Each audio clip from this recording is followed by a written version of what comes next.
సాహిత్యానికి సారస్వత సభ, సాహిత్యానికి సారస్వతానికి సాహిత్య ధర్మానికి ఒక గుర్తు ఏమిటి అంటే సరస్వతి.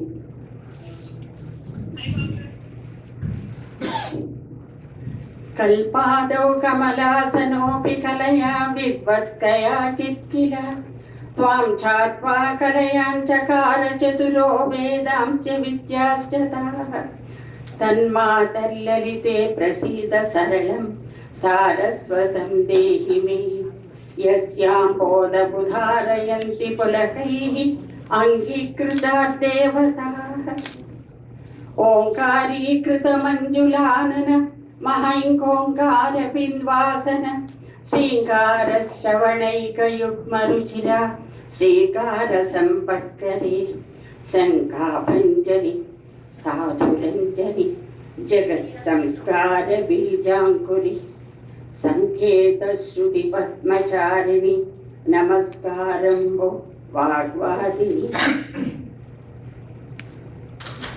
ఈనాటి సరస్వత సభకి వచ్చినటువంటి సాహితీవేత్తలు, భాషావేత్తలు, పురప్రముఖులు సారస్వతానికి సాహిత్య ధర్మానికి చేయూతనిచ్చి అండగా నిలిచి ఇంతవరకు తీసుకువచ్చినటువంటి పెద్దలందరూ ఇక్కడ ఉన్నారు. అందరికీ నమస్కారం, అందరికీ స్వాగతం. ఈనాటి కార్యక్రమం విజయనగరంలో స్థాపింపబడినటువంటి భారతీ తీర్థ అనే సంస్థ, అమెరికాలో స్థాపింపబడిన Sri Annamacharya project of North America Sapna సంస్థ సంయుక్తంగా చేస్తున్నటువంటి సభ. ఈ సభకి చాలా ముఖ్యమైన, అందమైన, ఆనందమైన కారణం ఉంది. ఇక్కడ నా మిత్రురాలు ఎక్కడో ఉండాలి, శేషు సహాధ్యాయులం ఒకప్పుడు సంగీతంలోను సాహిత్యంలోను కూడా. ఆమె వైద్యానికి వెళ్తే నా వృత్తి నేను వేరుగా మార్చుకున్నాను సాహిత్యానికి. స్వాగతం శేషు.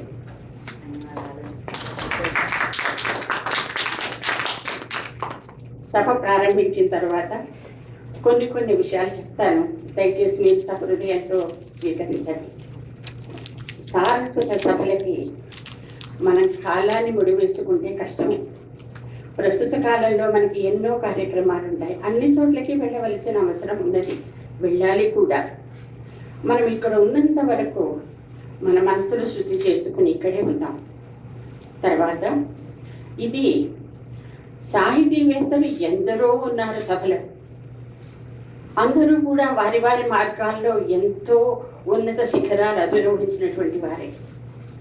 అమెరికా వంటి దేశాలకు వచ్చి 50 సంవత్సరాలు పూర్తయిన తర్వాత ఒక సాహిత్యానికి, సాహిత్య ధర్మానికి, భాషకి, ఆ వృత్తికి అన్నిటికీ కూడా చేయూతనిస్తూ నిలబెడుతున్నటువంటి వారు ఇక్కడ ప్రతి ఒక్కరూ 1000 మంది పెట్టు. మీ అందరికీ స్వాగతం, మీ అందరికీ నమస్కారం. ఇంకొక విషయం చెప్తాను. ఈరోజు 2 గ్రంథాల ఆవిష్కరణ ఉంది. తర్వాత ఎందరూ ఈ గ్రంథం గురించి చర్చ చేస్తారు, దానిని విశ్లేషిస్తారు, దాని గురించి తమ అభిప్రాయాలని చెప్తారు. మీరందరూ కూడా మనసును శుద్ధి చేసుకొని ప్రతి ఒక్కరి మాట వినండి.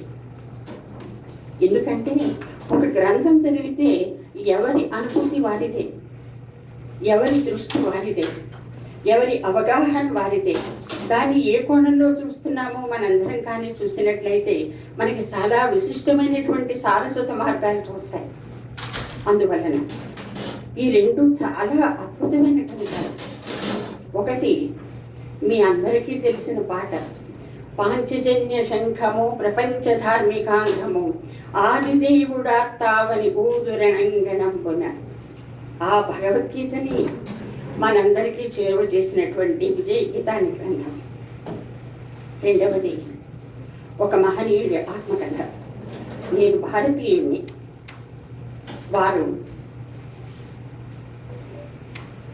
వారి గురించి విషయాలన్నీ కూడా ముందు చెప్పుకుందాం మనం. ఎందుకంటే ఆ అందమైనటువంటి, ప్రోత్సాహకరమైనటువంటి, స్ఫూర్తిదాయకమైనటువంటి విషయాన్ని చెప్పడానికి ప్రముఖులు మన మధ్యనే ఉన్నారు. వారందరికీ నేను మొదటిసారిగా చూస్తున్నందున నా పేరు శారదాపూర్ణ. నన్ను పరిచయం చేసుకుంటూ మీకు నమస్కారం చేస్తున్నాను. ముహమ్మద్ గారు రాసినటువంటి ఒక గ్రంథానికి కలిసిపోడు శ్రీనివాసరావు, ఇంకొక ఆత్మీయ మిత్రుడు, ఆయన తెలుగులో అనువాదం చేశాడు. నేను భారతీయుణ్ణి అని. ఆ గ్రంథావిష్కరణ కూడా ఈరోజు ఉంది. మీలో ప్రతి ఒక్కరికి పరిచయం చేసుకోవాలని, మీ పరిచయం చేసుకోవాలని నాకున్నది. అయితే దానికి ఇదే సమయం. మీరందరూ కూడా మీ స్పందనను తప్పకుండా తెలియజేయండి. కార్యక్రమాన్ని ప్రారంభించే ముందు నేను ఈనాటి సభకి వచ్చినటువంటి మహనీయులు, మహాసారస్వత, పంచసహస్రావధాని, బహుగ్రంథకర్త, అన్నమాచార్య ప్రాజెక్ట్, తిరుమల తిరుపతి దేవస్థానం నిర్వహణే కాకుండా స్థాపించి దానిని ఇప్పటి వరకు తీసుకుని వచ్చి అన్నమాచార్య సాహిత్యాన్ని ప్రపంచవ్యాప్తం చేస్తున్నటువంటి డాక్టర్ మెహసాన్ మోహన్ గారిని మీదకి వచ్చి అక్కడ కాచిమని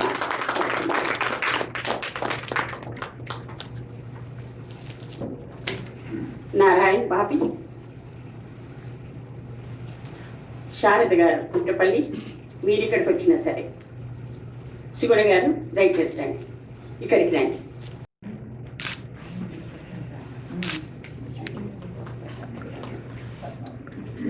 ముఖ్య అతిథిగా వచ్చినటువంటి పద్మశ్రీ ఎస్వి రామారావు గారిని రావాల్సిందిగా కోరుతున్నాను.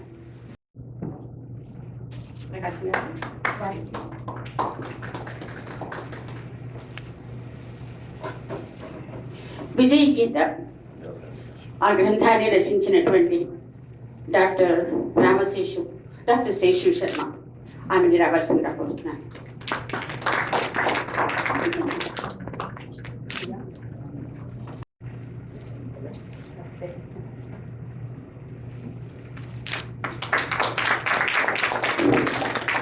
చికాగో భారతీ తీర్థ సంస్థకి వ్యవస్థాపక అధ్యక్షులు తాతా ప్రకాశం గారు.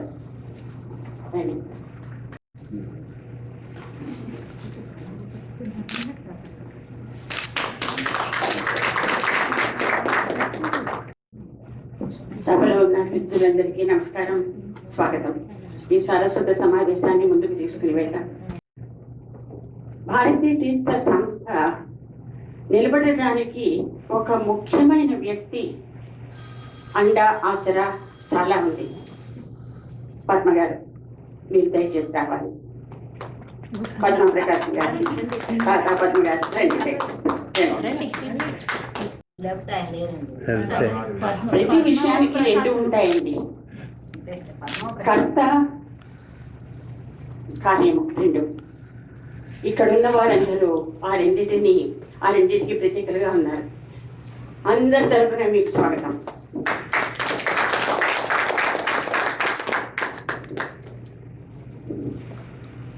నారాయణ్, అలాగే.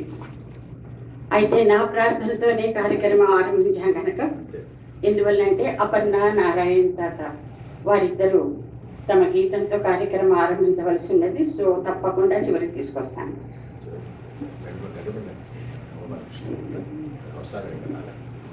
తర్వాత కార్యక్రమానికి మొట్టమొదటి అంశం, ఎందుకంటే ఉపన్యాసాలు ప్రారంభించిన తర్వాత మధ్యలో కన్నా ఈ దివ్యమైనటువంటి కార్యక్రమం ఏదైతే మనం అనుకుని ఇక్కడ సమావేశమయ్యామో అది చేద్దాం.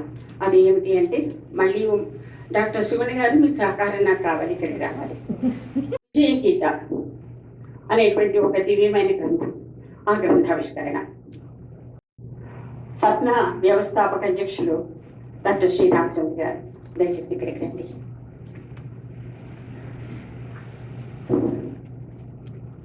ఈ గ్రంథాన్ని ఆవిష్కరించవలసిందిగా డాక్టర్ మెహసాన్ మోహన్ గారిని కోరుతున్నాం. అందరి తరఫున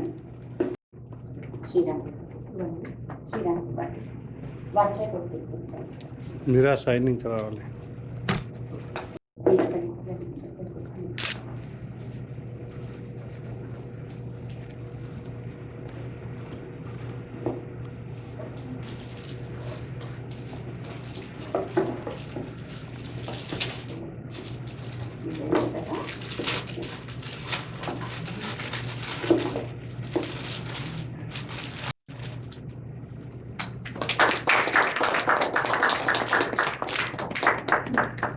విశాఖపట్నంలో వారి విద్య, ఆమె వృత్తిరీత్యా వైద్యురాలు. ఆమె ప్రవృత్తి ఎన్ని కోణాలలో ఉందో తెలుసుకోవాలంటే ఒకరోజు మనకి చాలదు. ఆమె ప్రఖ్యాత గాయని, రచయిత్రి. ఆమె చాలా సంగీత రూపకాలు చేశారు, సంగీత రూపకాలు నిర్వహించారు. అట్లాంటాలోనే కాదు, అమెరికాలో ఉన్నటువంటి ఆటా తానా సంస్థలలో అనేకమైనటువంటి కార్యక్రమాలు నిర్వహించారు. తర్వాత నాట్యానికి ఆమె కూర్పు చేశారు. ఆమెను గురించి అమెరికాలోనే కాదు, భారతదేశంలో కూడా తెలియని వారు లేరు. ఆమె సంఘ సేవ చేసినటువంటి వారు.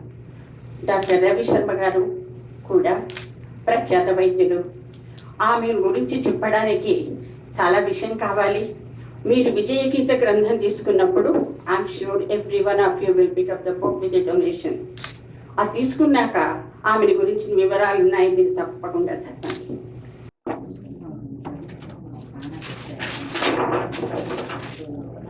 చికాగో వారందరికీ దాదాపుగా 2 దశాబ్దాల పాటు సాహిత్యాన్ని అందిస్తూ, రచయితని పరిచయం చేస్తూ, సభలు నిర్వహిస్తూ ఉన్నటువంటి ఆత్మీయ మిత్రుడు జయదేవ్.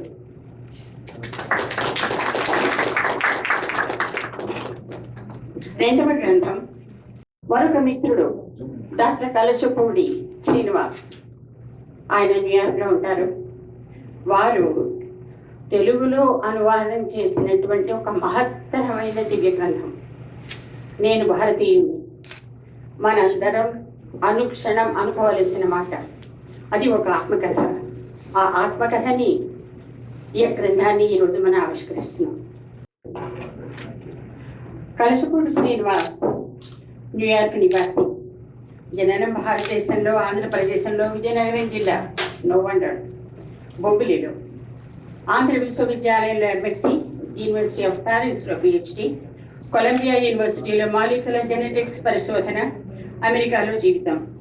1975 మొదటి ప్రపంచ తెలుగు మహాసభల నుండి తెలుగు సాహిత్యంతో సభా పరిచయాలు మొదలయ్యాయి. 1993 తానా కథ సంకలనంతో తన కథలతో తెలుగు పాఠకులకి పరిచయం.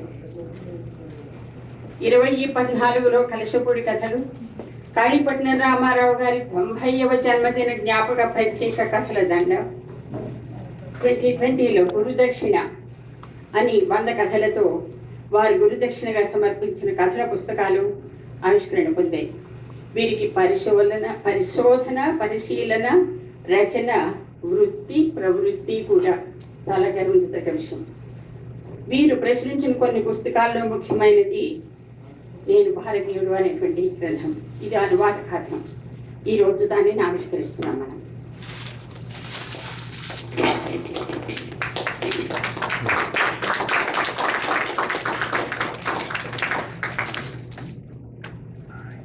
ఈ ఆత్మకథ మహత్తర గ్రంథానికి మూలము అయినటువంటి మహాప్రఖ్యాత రచయిత మొహమ్మద్ గారి గురించి పరిచయం చేయమని తదపరకశంగా అనుకుంటున్నాను. అన్రిహర్స్డ్ పెర్ఫార్మెన్స్ హియర్. ఇక్కడ వీళ్ళందరూ చాలా మంది వచ్చారు. అందరూ నా మీద అభిమానంతో అయితేనేంటి, మా శారద మీద అభిమానంతో అయితేనేంటి, ఈ శనివారం మధ్యాహ్నం చాలా మందికి చాలా ప్రోగ్రామ్స్ అన్నీ ఉంటాయి. గట్టిగా మాట్లాడదాం. ఈ మైక్రోఫోన్ నాకు అనవసరం. ఎందుకు ఇది వీడియో కోసం వినపడుతుందా? ఓ వీడియో కోసం. ఓకే. ఎనీవే, నా గొంతుకు భగవంతుడు ఇచ్చాడు కాబట్టి వచ్చింది. గత 10 రోజులు పెట్టి మాట్లాడలే గట్టిగా. ఇవాళ గట్టిగా మాట్లాడుతున్నాను. అది ఉందో లేదో పట్టుకొని టెస్ట్ చేసుకున్నాను అనమాట. బట్ అని వచ్చినటువంటి మహాశీలందరికీ, ఇక్కడికి వచ్చిన వాళ్ళందరికీ దీని మీద ఏదో అభిలాష ఉండబట్టి వచ్చారు, లేకపోతే రాదు మీరు. తర్వాత ఇంకొకటి ఏంటంటే, ఈ పుస్తకాలు పబ్లిష్ చేయడం అయితేనేంటి, దీనికి ఒక రకమైన దొరద ఉండాలి. ప్యాషన్కి నాకు ఇదే తెలియదు దాని ట్రాన్స్లేషన్ దొరద. మా ఊరమ్మాయి రామశేషు, డాక్టర్ రామశేషు పూడిపతి శర్మ. నాకు చిన్నప్పటి నుంచి అమ్మాయి తెలుసు. నేను పిలిచిన మేరకు ఆవిడ వచ్చింది. కలశపూడి శ్రీనివాస గురించి చెప్పాలంటే, ఆయన ఒక రకమైన ఉబలాటం, ఒక అభిలాష, ఈ రెండింటితో కలిపి కేకే మహమ్మద్ గారి ఆత్మకథ ఆటోబయోగ్రఫీ మలయాళంలో రాసినటువంటి దాన్ని ఎలాగో పట్టుకున్నాడు. అతను పట్టుకున్న తర్వాత ఈ ద్విభాషా ప్రజ్ఞాశాలి అనేటువంటి ఒక మహానుభావుడిని ఆంధ్ర యూనివర్సిటీలో పట్టుకున్నాడు, మలయాళం తెలుగు ఉచ్చారణతో. అది అనువదించి నాకు ఒక అనువాదం కాపీ పంపించాడు చదవమని. దాన్ని ఎంతో ఉద్దేశపరిచింది. ఏంటంటే దేశంలోని ప్రపంచంలోని ఒక రకమైనటువంటి భేదభావాలు క్రియేట్ చేస్తున్నటువంటి కొంతమంది మహనీయులు ఉన్నారు. అలా కాకుండా ఈ మహనీయుడు ఒరే మనంతా కలిసి ఉన్నాం దేశంలో. ఈయన ఆర్కియాలజిస్ట్, ఇండియన్ ఆర్కియాలజికల్ సర్వే, ఒక ఆర్కియాలజికల్ సైంటిస్ట్. మాకు ప్రూఫ్ ఉండాలి దేనికైనా సరే, ప్రూవ్ చేయడం. ఆ ప్రూఫ్ వచ్చిన తర్వాత మేము ఊరుకోలేము, కూర్చోలేము. ఎవడైనా భాష అయినా చెప్పినా సరే this is the truth and you have to agree for that అన్నటువంటి అభిలాషతోటి అతను మహమ్మదీయుడైనా సరే, ఇక్కడ రాముడు కోళ్ళు ఉంది ఆయుర్వేదంలో, దాని బాబర్ గారి మోచి 500 ఏళ్ల క్రితం దాన్ని కొట్టి ప్యారిస్ కట్టాడు. ఇక్కడ చెదలు పొట్టలు పొరుగులు అన్నీ వచ్చేసి ఉన్నాయి. ఇక్కడ నమాజ్ కూడా జరగడం లే. అలాంటప్పుడు ఆ భక్తులకి వాళ్ళు రాముడిని కొలుచుకోమనండి, మనం వేరే చోట ఇంకో మెసేజ్ కట్టుకుని అక్కడ నమాజ్ చేసుకున్నాం, తప్పే ఉంది ఇందులో, అందరు కలిసి ఉన్నాం అన్నటువంటి భావంతో ఆయన చెలించి అందరికీ చూపించి నిరూపించి తర్వాత రామ జన్మభూమిలో కోవిల్ కట్టడం జరిగింది. అన్రిహర్స్డ్ పెర్ఫార్మెన్స్ అని టాటా ప్రకాశం గారు చెప్పారు. అయితే ఇదంతా రిహర్స్ ఏమని తెలుసు. Karim Ahmed ఖుషియల్ Mohammed, one of the greatest writers of Andhra Pradesh, from Kerala. ఆయన గ్రంథానికి తెలుగు అనువాదం ఈరోజు మనం ఆవిష్కరించుకున్నాం. దాని గురించి ప్రముఖమైనటువంటి సాహితీవేత్తలు 4 మాట్లాడతారు. వారి ఉపన్యాసాలు మీరు తప్పకుండా విన్నాయి. తర్వాత ఈనాటి ప్రఖ్యాత అతిథి మనం సన్మానం చేసుకుంటున్న డాక్టర్ రామశేషు. ఆమెకు భారతీ తీర్థ సంస్థ సన్మానం బిరుదు ఇవ్వడానికి నిశ్చయించుకుంది. మీ అందరి సమక్షంలో ఆమెకి ఈ క్షణాన సన్మానం. సమాజ సాహిత్య భారతి భారతీ తీర్థ గత 20 ఏళ్లలో ప్రఖ్యాత రచయితలని, సమాజ సేవ చేసినటువంటి వారిని, అనేకులని భారతి అనేటటువంటి మగుటంతో ఉన్నటువంటి బిరుదుతో సన్మానం చేశారు. ఈరోజు భగవద్గీత అనే ఈ మహత్తర గ్రంథాన్ని అనువాదం చేసినటువంటి డాక్టర్ రామశేషుకి సాహిత్య భారతి, సమాజ సాహిత్య భారతి అనే బిరుదుతో సన్మానం చేస్తున్నారు.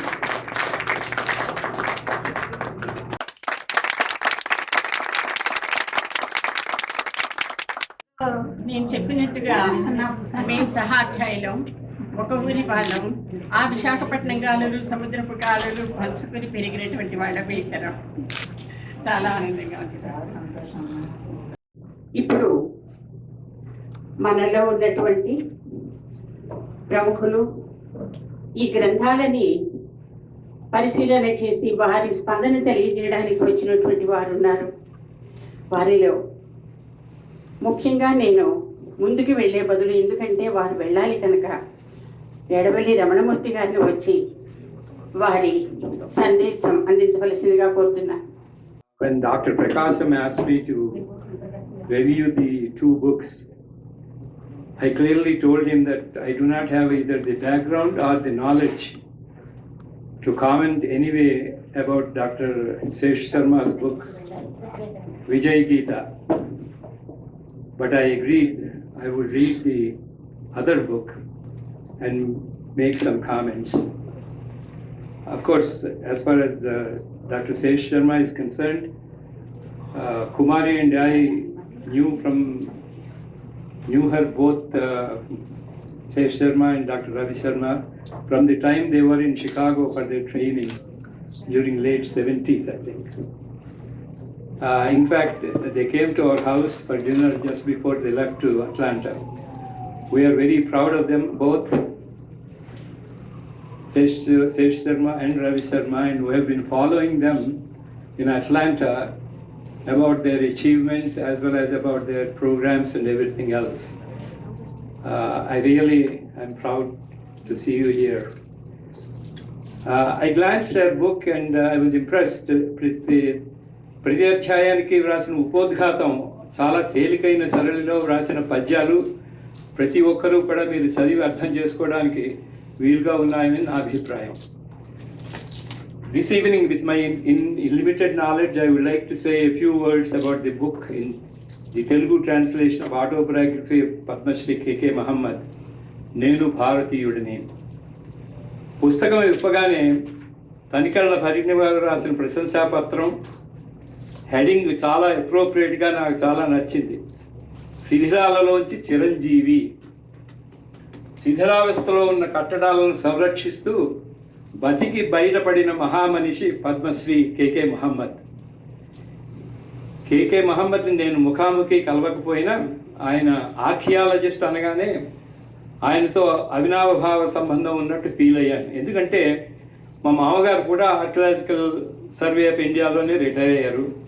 He also worked as a director of Birla Archaeological Institute and later as a director of Kundakunda Jnanapitha in Indore.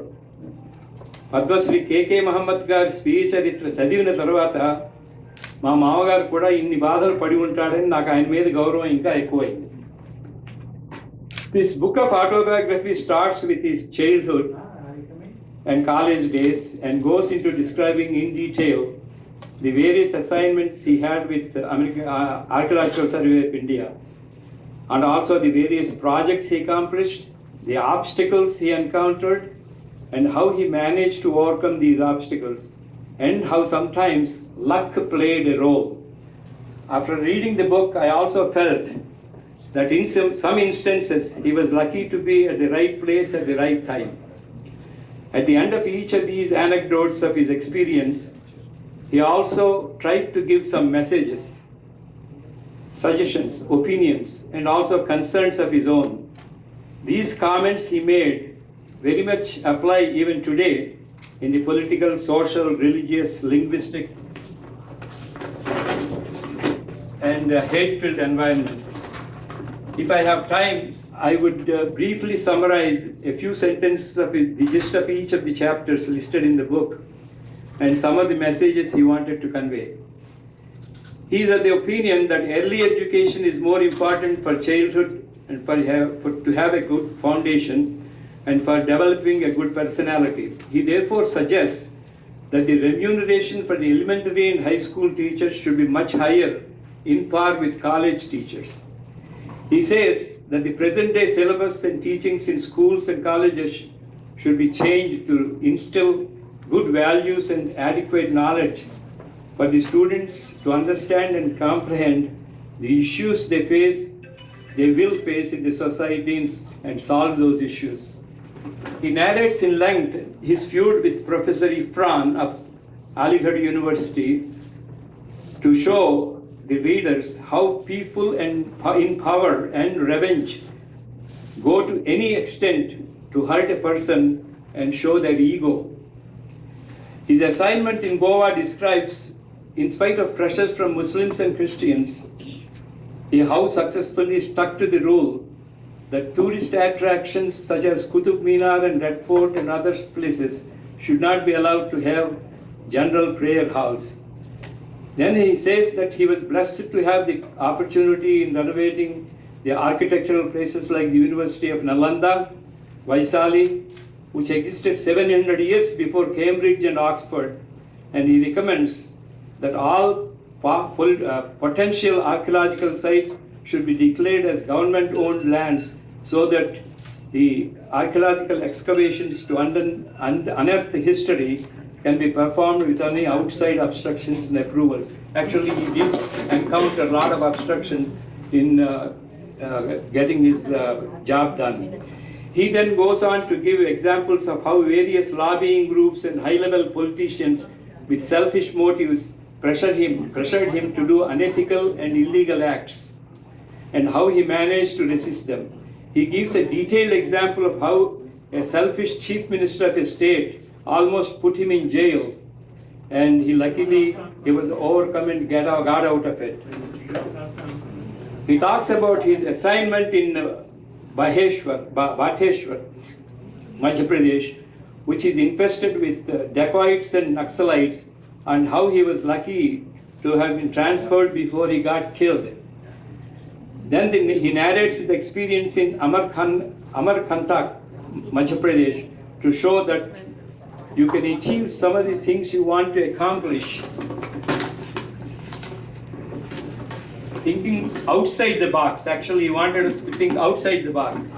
He bought a piece of land with the ASI could not buy through funds funneled to the collector. And also he laments, and some of the temples in Kerala still restrict entrance to some sects of people.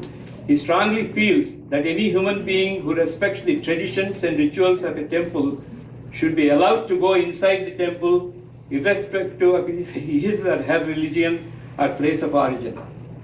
He then goes to describe how fortunate he was to accompany foreign dignitaries which visited India, such as Pakistan President, Chinese Prime Minister, German President, and US President. He shows how well he prepared. He was able to answer their questions and how tactfully he answered the questions. He talks about how he and his wife started a school for poor children and his own money, and how he faced opposition and how it got the attention of President Obama. He reminds everyone that each of us have responsibility for the society around us, and if someone is doing a good deed, we should try to support it rather than hindering it. He describes his visit to Varanasi and believes strongly that Benares should be included in the list of World Heritage Places. He then goes to describe the lessons he learned during his job at Archaeological Society of India. He basically says respect and honor every religion, and also condemns the Islamic extremists and says that that is not what Islam stands for. He is of the opinion that high-level government personnel should develop friendship with media. He shows examples of how he used media to get desired results. Then, I'm almost done. He narrates in extreme detail about Rama Janma Bhoomi issue. It is important to note that he had a big involvement and the final outcome, in his as he was working with the Archaeological Society of India. His message is, we are living in a secular environment.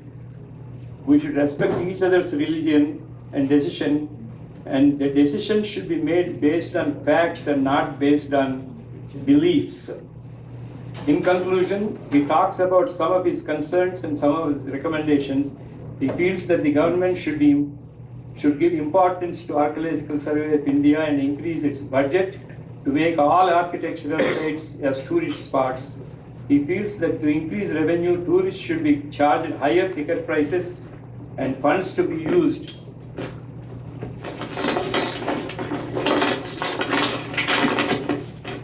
to maintain the existing facilities and developing even more archaeological sites for its tourists. After reading this book, you will agree that he is a unique and exceptional government servant of extraordinary courage, conviction, and mindset. No wonder he is a Padma Shri awardee. Thank you.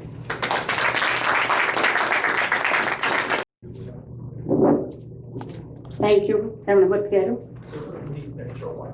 Sri Edavalli Ramanamurthy garu has been a steadfast member, supporter for SAPNA organization, and he was with TAGC, ATA, and many other organizations in Chicago. We are honored to have you here, sir. Thank you. And your narration about the autobiography. Autobiography is a story of one's own life and his childhood and understanding of life and understanding of the world. It narrates many issues. And today, we have K.K. Muhammad's autobiography, which is an extraordinary book, which includes not just his autobiography, but also the sociological, religious, political situations of that time. And it's a book to read. Every one of you please pick up the book. Degeneration, every time I keep saying that. Pick up the book, please read. That's a wonderful book. And now, I request Tata Prakashan Garu, Bharathi Theertha Vyavasthapaka Adhyakshudu. He would talk about Bharathi Theertha, and before that, we want to honor our chief guest and guest of honor today. Please be with us.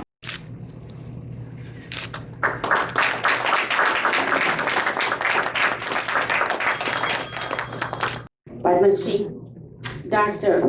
Seshu Ramarao. వారిని సన్మానించుకోవడం మనందరికీ మళ్ళీ మనం సన్మానించుకోవడమే. మనకి 4-5 అనొచ్చేమో దాదాపుగా దశాబ్దాలుగా వారి ఇక్కడ ఉంటూ చికాగో నగరానికి ప్రఖ్యాతమైనటువంటి పేరు, గ్లోబల్ విలేజ్లో ఒక స్పెషల్ ప్లేస్ ఇచ్చినటువంటి వారికి స్వాగతం. Now I request Tata Prakashan Garu to give a narration or a slide presentation about Bharathi Theertha. Please give us your patient eyes and ears. Thanks, Dr. Thank you very much. I want to say something about Bharathi Theertha. Some of you know what I've been doing. If somebody asks, "Oh, Prakash Tata, but Padajaru Bhau Yesharu." But besides, there are so many other things that Bharathi is engaged in doing it. So I just want to give a quick synopsis of some of these things that I summarized. There's other things also. Because of the time, I'll very quickly go through this PowerPoint presentation without describing each project in detail, okay? What we have done. Come on, let's roll it. What are the objectives of Bharathi Theertha? To improve the education, environment, and health of the poor and deserving in India and the USA. It's a broad definition. Anybody is welcome to join this yajna.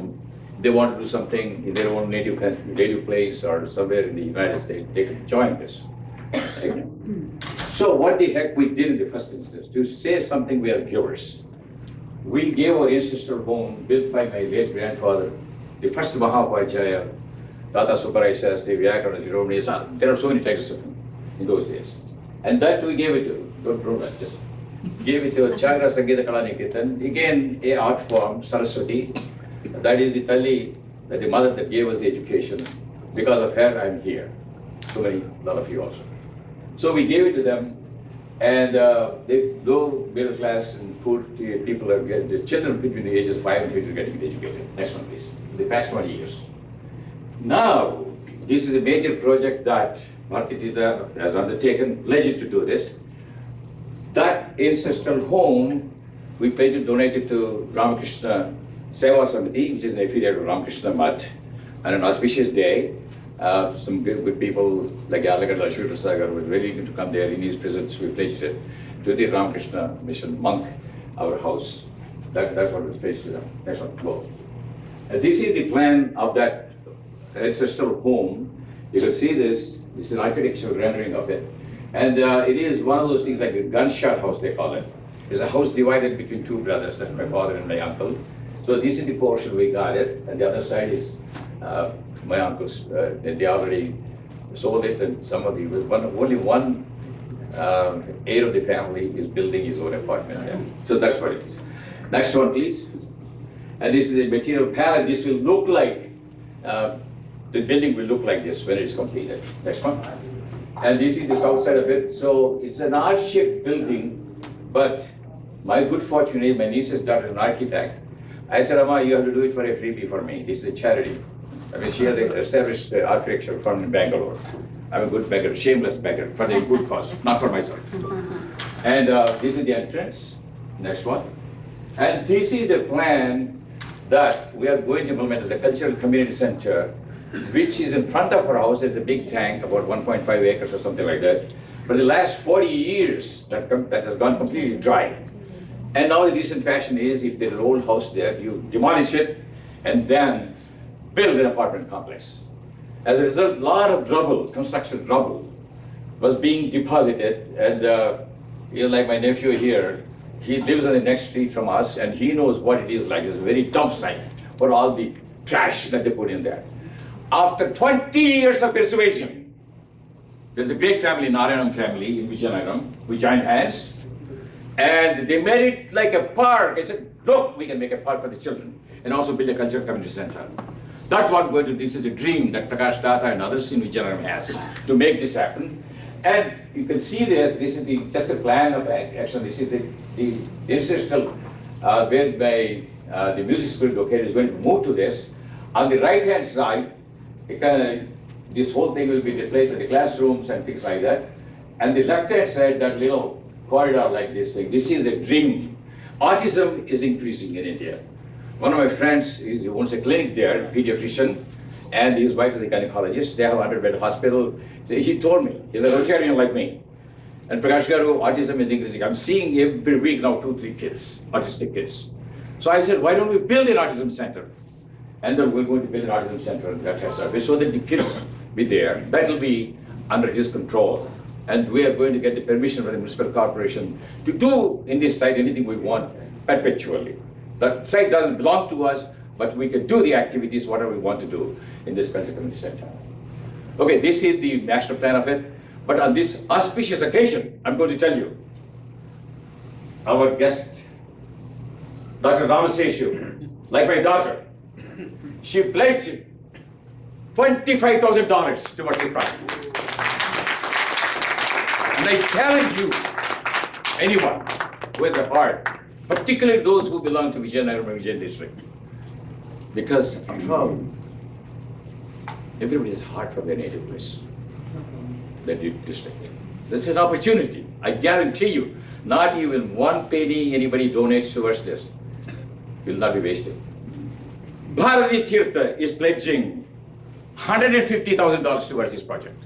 And it should be matched. I request all of you to match it. It's a challenge to you, for those of you who are suspicious about donating to organizations or people who are scam artists, something like that. Prakash Tata, on August 31st, 2022, completed 60 years in this country. 60 years! Most of you are less than 60. And I came here, I left this young lady with 2 kids in India to get a Ph.D. And so it is time for me to give back. I'm not rich by any means, but I'm 1,200 times infinitely rich because I came to this country with 1,200 rupees debt in my pocket, sailed up to Southampton, England on a boat, and then I flew. Because some gentleman told me, Prakash, I don't know what will happen to you, but you get the experience of the flight. That's the first time I had. At the age of 26, I got it there.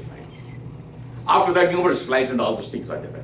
But my passion is this is the project I want to complete during my lifetime. I'm running 87 now. Only Imtiaz Bhai is the only guy. Shut up, please. He's just only 4 months older than me. I wanted to touch his feet. Somebody older than me on my birthday. I couldn't find anybody. And this is the man. He's a Muslim. What doesn't matter what the heck, whatever he is. He's a human being. God is permeating through everybody. This man, I touched his feet. He forgot about it, but I don't forget. Okay, next one, please. What God has done, we're going to go through quickly because each one will take a lot of time, but it will go very quickly. Remediation of polluting, people know this, Padachar is remediated. Still the fish are there, people are just enjoying, but the aesthetics have gone down the hill after 60 years. Next one. Look at this, this is the state of affairs. Next one. That is the sewage coming in. Next one. And that is the very Padachar because I put a drone to take a picture of the whole, but everything is garbage everywhere. And I designed this system. Next one. And that's where they're built. All the sewage gets into that and gets purified, and then the effluent, this purified water goes into the tank. And where there were not even a single fish, 7 tons of fish died one day. Everybody complained about why the fish kill. There are no fish in the first place. I jumped with joy on that day when I heard the fish kill. Now there are 200 families are living by harvesting fish from this at the Cherbu, big tank. Give a clap, guys. Give a clap. This is how we construct it. It is my blood and sweat and tears. I was in Vijayanagar 3 months ago, it still looks like that. The new There is a lover's lane that far. I saw that. And this. But that happened. But I know. One is the current status, still working in spite of poor maintenance, aesthetics of surroundings have deteriorated.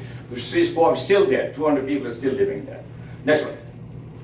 And next one, another passion of mine. I wanted to make a village open defecation free.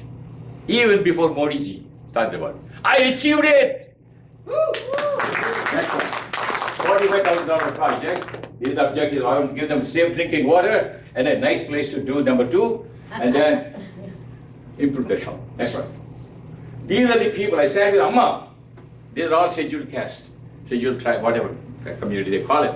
I sat with them. I said, I'm a Brahmin. This is my Jagyopavitam.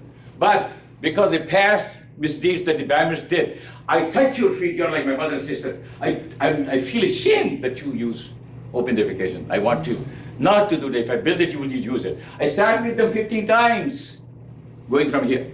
And they said, Babu, this Khatandi, and Tapukunda Vartam. Avarale. And I took a bridge from it. That's what. This is what I did. The 45,000 for men and women separately. Next one. So with the part. That's the side. How many people in India have that kind of bathrooms? Huh? I said, if they use a bathroom like this, why can't you? That's my dream. Next one. This is a bathroom. That's a part in between. Next one. That is the toilet. Just to give you an idea, the atrium is a beautiful thing. I thought the people would sleep there. But I said, don't sleep. Next one. And this is the water plant. Their water is 1,000 parts per million. Total disaster, taste, salty to taste. So we removed all that. Now still it is functioning. People are buying water. I saw that last time also when I went there to India and June. Next one. This is the toilet with the flush. That's the bathroom. You can see the beautiful atrium. Like that. No odor, nothing. Next one. That's the plant. Next one. Current state women count is still working, but you know, this is the sin, curse of Indian society. We build things we don't maintain properly. Yes. Unfortunately. And they have, now Swachh Bharat came in, 85% of open defecation was eliminated out of construction. It's 400 people. And now after Swachh Bharat, everybody built latrines in their houses, you know. But still, the women and the people, they're taking their kids out to openly defecate. I saw that in June. Don't believe it. The news report that 100% openly is done. No. Next one. Solar lanterns. My feeling is I told the environment. There is no lights in Madhya Pradesh. In Chitrakoot, I want to find my own clone who can do things. I promise to do things that will do it. I don't want to write my hard-earned money and give it to you. Please do it. No. Chitrakoot, we did this. Solar lantern project. Next one. These widows don't have electricity. $3 worth of kerosene they're using in those days. I said, I will give you don't have to use kerosene, use this. Instead of 3 hours of light you'll get 6 hours of light. That's the promise. Next one. Go ahead. This is $25,000 project. These are the people every time I put a congregation, take a pledge from them. These are the things they heard about. I do the projects with Rotary because if I give $1, that dollar becomes $3. Write a project, grants, Rotary Foundation.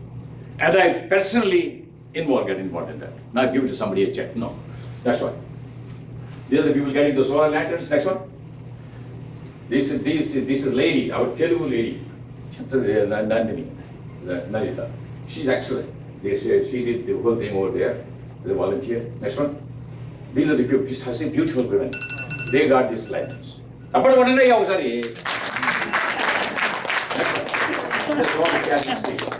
They charge 2 ladies manage a station. They get 2,000 rupees a month salary from the money we collect from the lanterns. Next one. So, after said, there is an elderly gentleman more than me. He said, we will do something. Prakashji, we'll go and ask them. No, don't ask the government. We'll do this first and then we show it to the government.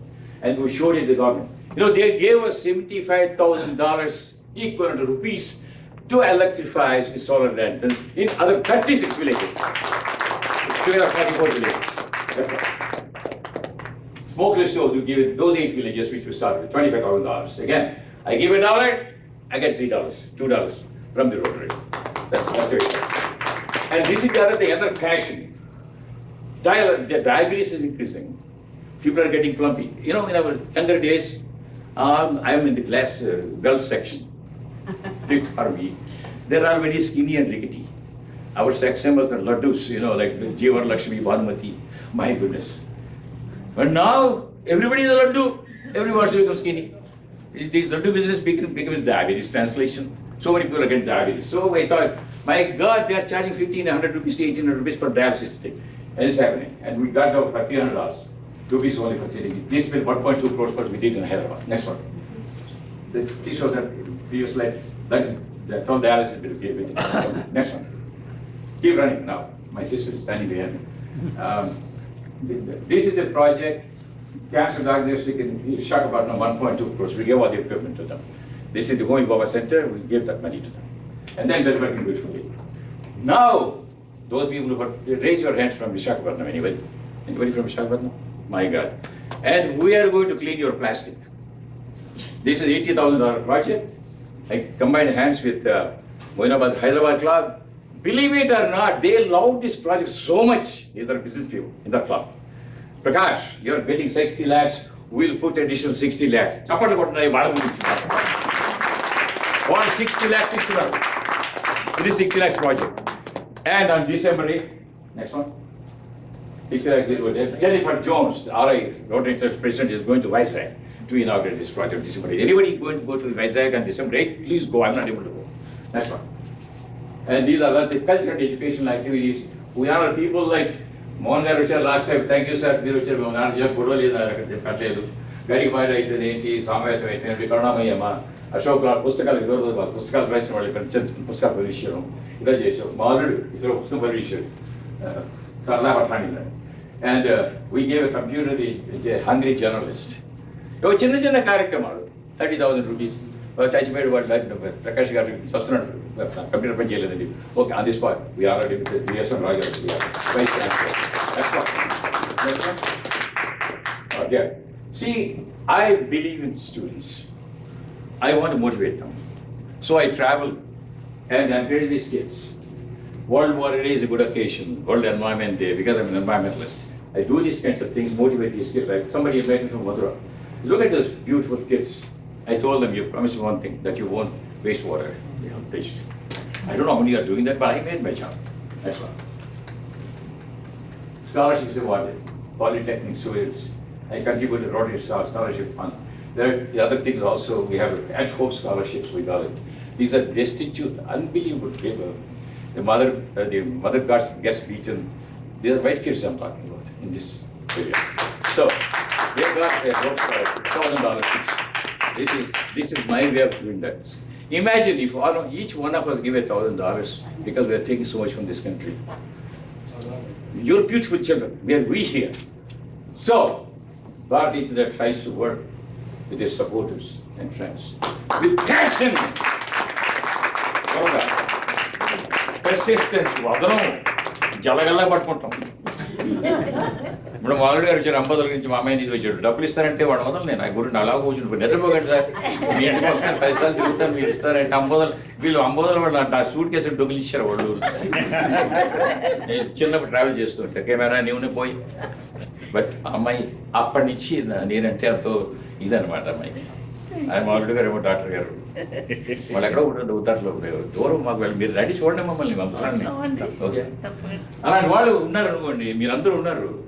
ఏదో కొంత సాయం చేయండి. ఇక్కడ ముఖ్యంగా acknowledge చేయడానికి 2 మనుషులు ఉన్నారు. నేను అడగగానే తమ్ముడు వేమారెడ్డి ఎక్కడ ఉన్నావు బాబు, నిలబడగా ఒకసారి మా తమ్ముడు మహబూబాద్ రెడ్డి మీరు అడగగానే జస్ట్ రండి ప్లీజ్.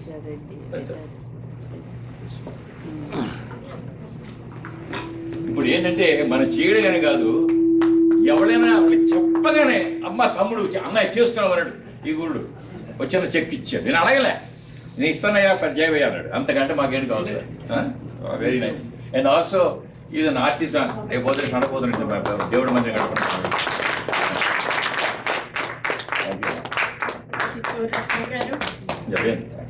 మోహన్ రెడ్డి గారు అడగంగా. సో ఎంజాయ్ సరే ఇతరుడు ఆ మహమ్మద్ గారి పుస్తకం రాగానే తెలుగు మాట్లాడితే మంచి జోకులు వేస్తాడు. ఇంకో తెలుగు చదువుతాడు కూడా. అది కానీ అతనికి ఒక కథ. మా తర్వాత ఇంకొకటి చెప్తానండి మీరే ఈ చిత్రరత్న చెప్పాలంటే ఆ రోటరీ ప్రాజెక్ట్లో మరి లాస్ట్ చేస్తున్న ప్లాస్టిక్ ప్రాజెక్ట్లో $23,000 తక్కువ వచ్చాయి. 50,000 కలెక్ట్ చేశా. ఈ వారం వాడిని అడిగా, అప్పుడు ఎప్పుడు ఇస్తానన్న డబ్బులు. అది లేదు సార్, అయిపోయింది ఆ వాటర్ ప్రాజెక్ట్, ఇప్పుడేం డబ్బులు లేవు అంటే, మీరు రాసిన ఇచ్చి నాకు మ్యాచ్ చేయలేదు నేను, అది మ్యాచ్ ఫీచింగ్ మీ డైరెక్టర్ చేస్తుందని చెప్పి ఇది తెలుస్తుంది మన సంగతి అని, మీరు ఏమైనా మ్యాచ్ చేస్తారన్నాను. ఆలోచించేదాన్ని రాష్ట్రం పడిన $5,000 ఇస్తాను మ్యాచ్. ఇంకో అక్కడ ఉన్నాడు. నేను మాట్లాడుతుంటే ఒరే మనకి 13,000 కావాలి. Jack Anderson Ph.D. Great soul, నాకంటే కొంచెం ముసలాడైన 13,000. Prakash, you are doing a wonderful project. I give $5,000. Match $5,000. $20,000 ఇచ్చే. అప్పుడు ఇంకా 3,000 బాకీ ఉంది. మా రోడ్ని వాడికి చెప్పడానికి, బాబు నువ్వు చాలా మందిని గోకిసావు, మిగతా వాళ్ళు మేము గోకుతాంలే 3,000కి అని వాళ్ళు 3,000 ఇస్తారు. So done sir, thank you very much for that. Keep coming your charity classes, will make use of them and you really be there. తప్పకుండా ఈ క్షణాన్ని మనం అందరం గౌరవించుకోవాల్సిన సందర్భం ఇది. నేను సార్ శ్రీరామ్ గారు సభలో ఉన్నటువంటి పెద్దల్ని పిలుస్తాను, దయచేసి మీరు ఇక్కడికి రండి. ఈ 2 సంస్థల తరఫున, చికాగో మిత్రులందరి తరఫున అందిస్తున్నటువంటి ఈ చిన్న సన్మానాన్ని, వినమ్రంగా గౌరవంగా అందిస్తున్నటువంటి సన్మానాన్ని మీరు తీసుకోమని కోరుతున్నాను. అప్పలనేని గారు దయచేసి రండి. అప్పలనేని గారు, పద్మ గారు రండి. వారికి వేపిస్తారు. రివ్యూ మనబడి స్థాపించారు చాప్టర్. శ్యామ్ పప్పు ప్లీజ్ కమ్.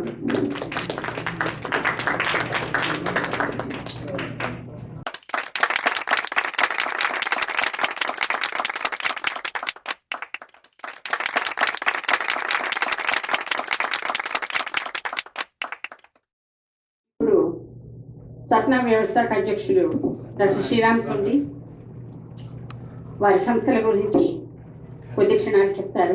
దాని తర్వాత 1.5 సేపు మన మధ్య 5 వక్తలు ఉన్నారు. ఒక్కొక్కరు వారి విషయాలు చెప్తారు. అతి సహజపరమైనటువంటి విషయాలు, అంచేత మనసులు నిజంగా శుద్ధి చేసుకుని ఉండండి. నమస్కారం అండి. Many of you know who I am. Those who don't know, I am Dr. Sriram Santi. I'm the founder chairman of Sri Annamacharya Project of North America. This is an organization conceived in 1987, registered in 1993 in state of Illinois as a 501c3 not-for-profit organization to preserve, promote, propagate and perpetuate Indian classical fine arts. As you all know, there's a lot of affinity in general public to Bollywood and general music and general arts. But we as founders, Dr. Shada Purnasanti, this is her brainchild, Manasika Putrika Anachu, and I'm supporting her from the side by facilitating fundraising and some activities of immense nature and immediate need.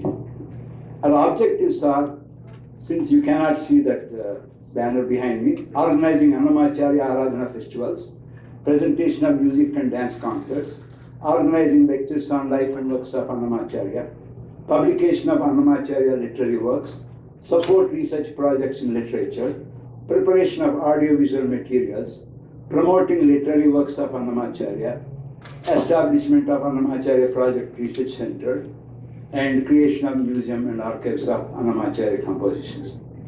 Among our audience, there are a few of our directors. Dr. Sharad Puna and myself are the founders.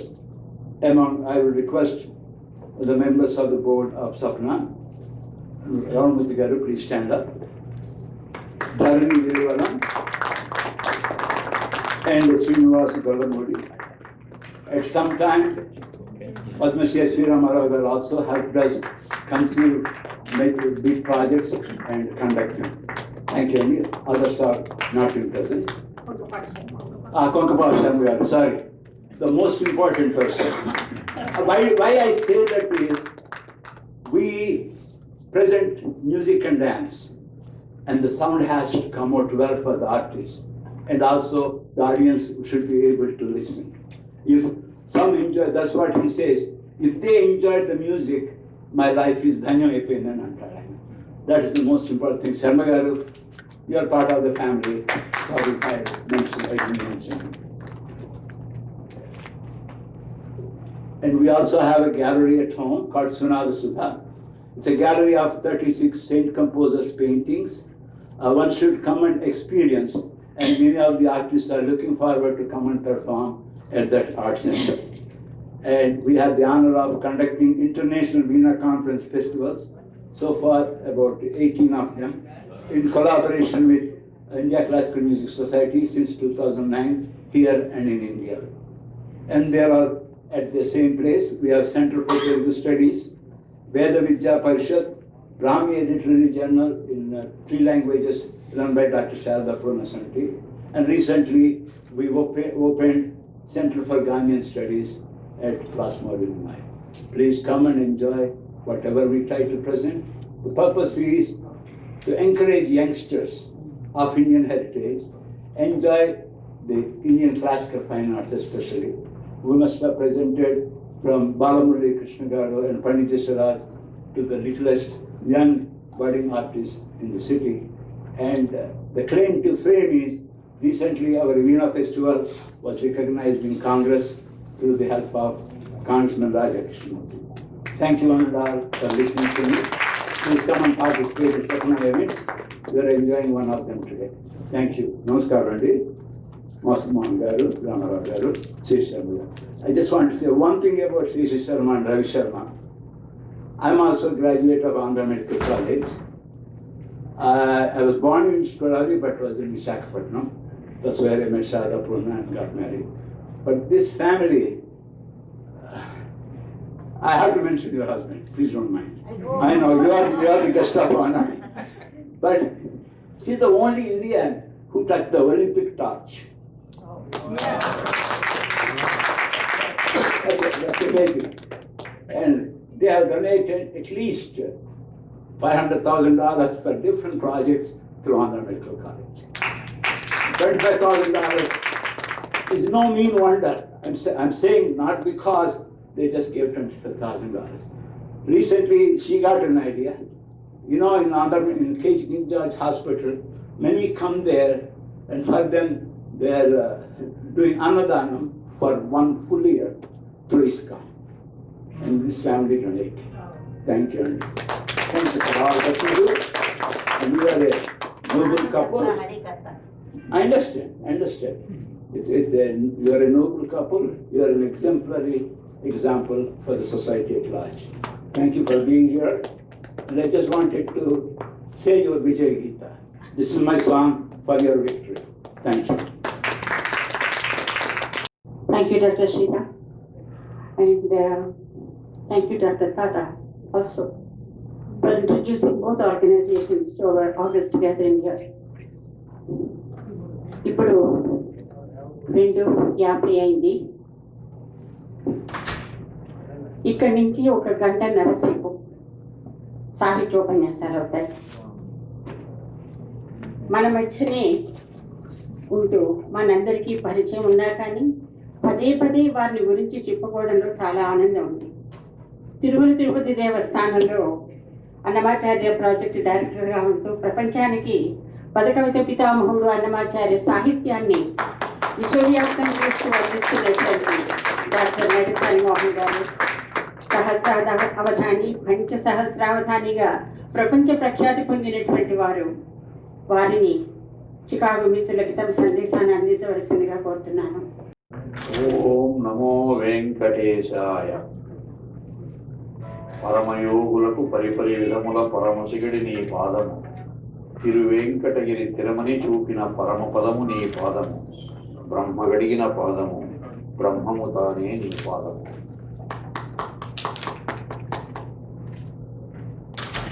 వేదికపై ఆసీనులైనటువంటి పెద్దలు, పూజ్యులు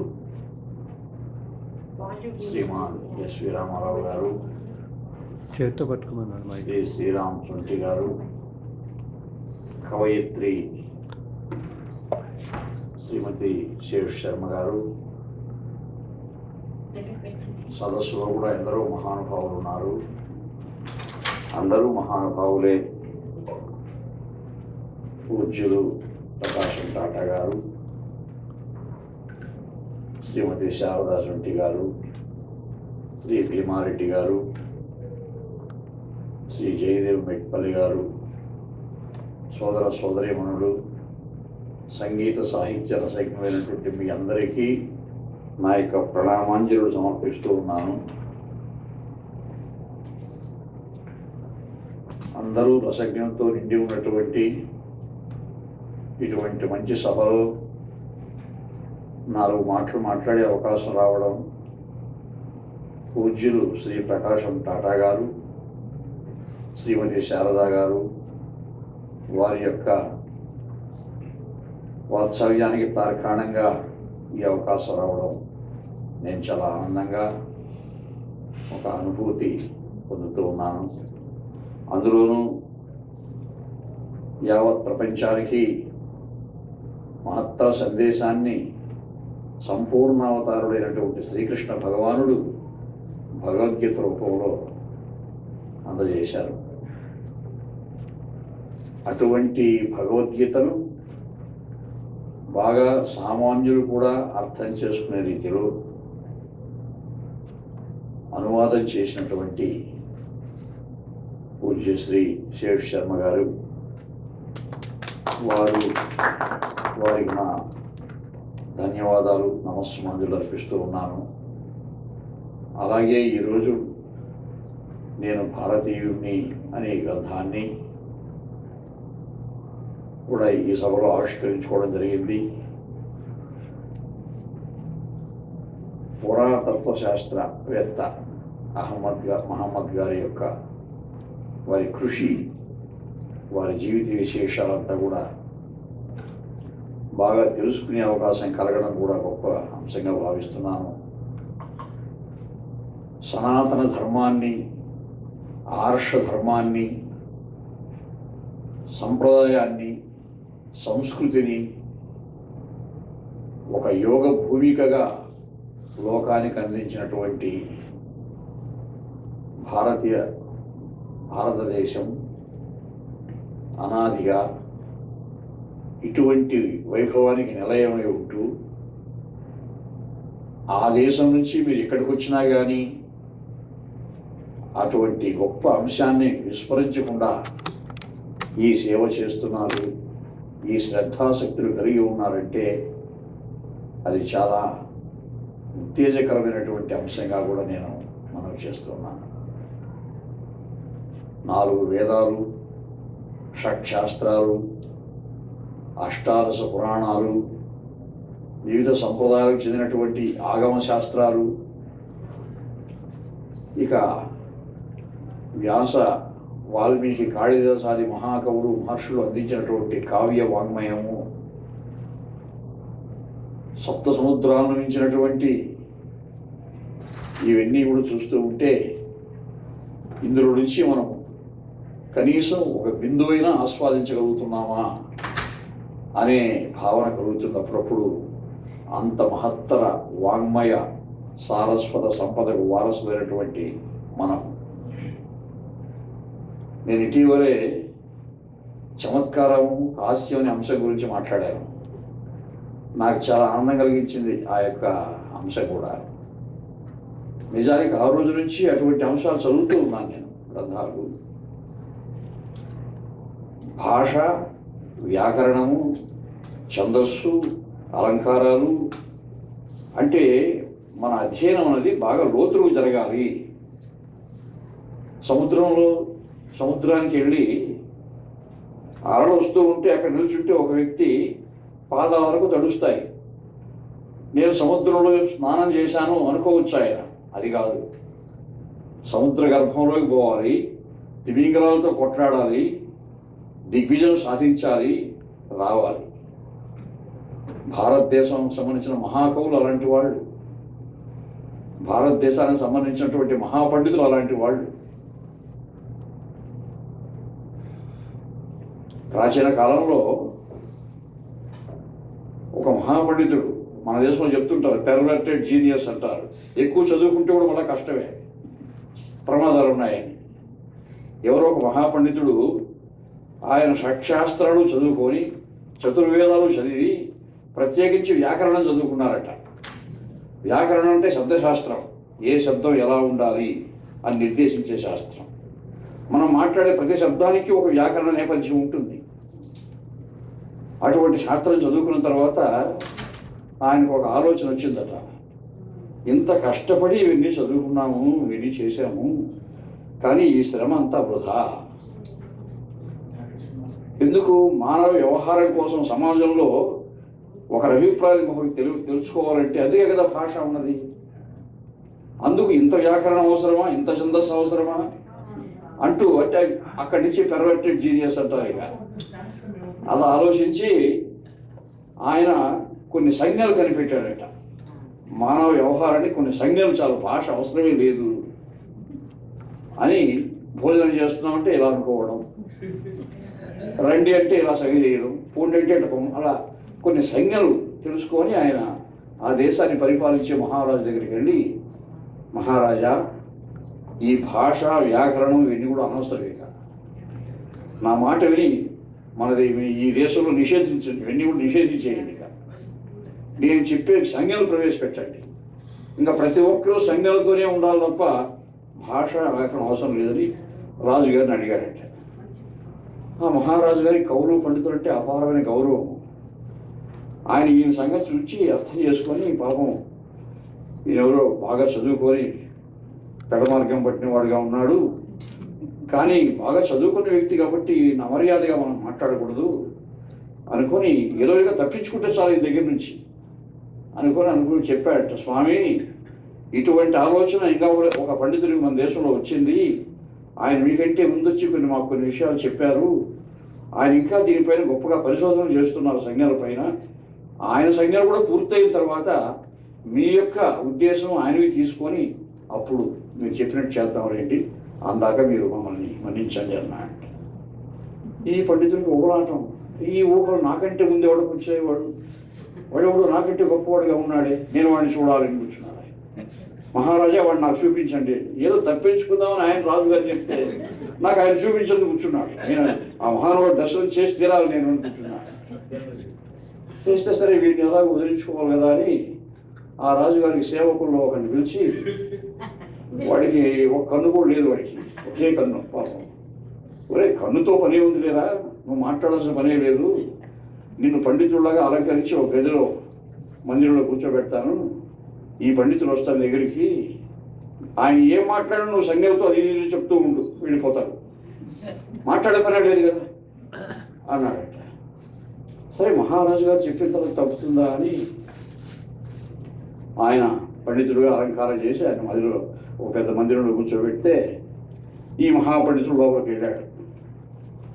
వెళ్ళి ఆయన చూచి ఇట్లా అన్నాడట, సైన్య. వాడు ఏదో స్పందించాలి కదా, రాజుగారు చెప్పారు కదా మాట్లాడద్దు, నువ్వు కూడా ఏదో సైన్య. ఇప్పుడు సరే వాడు 1000 చూపిస్తున్నాడు, 2000 చూపిద్దామని 2000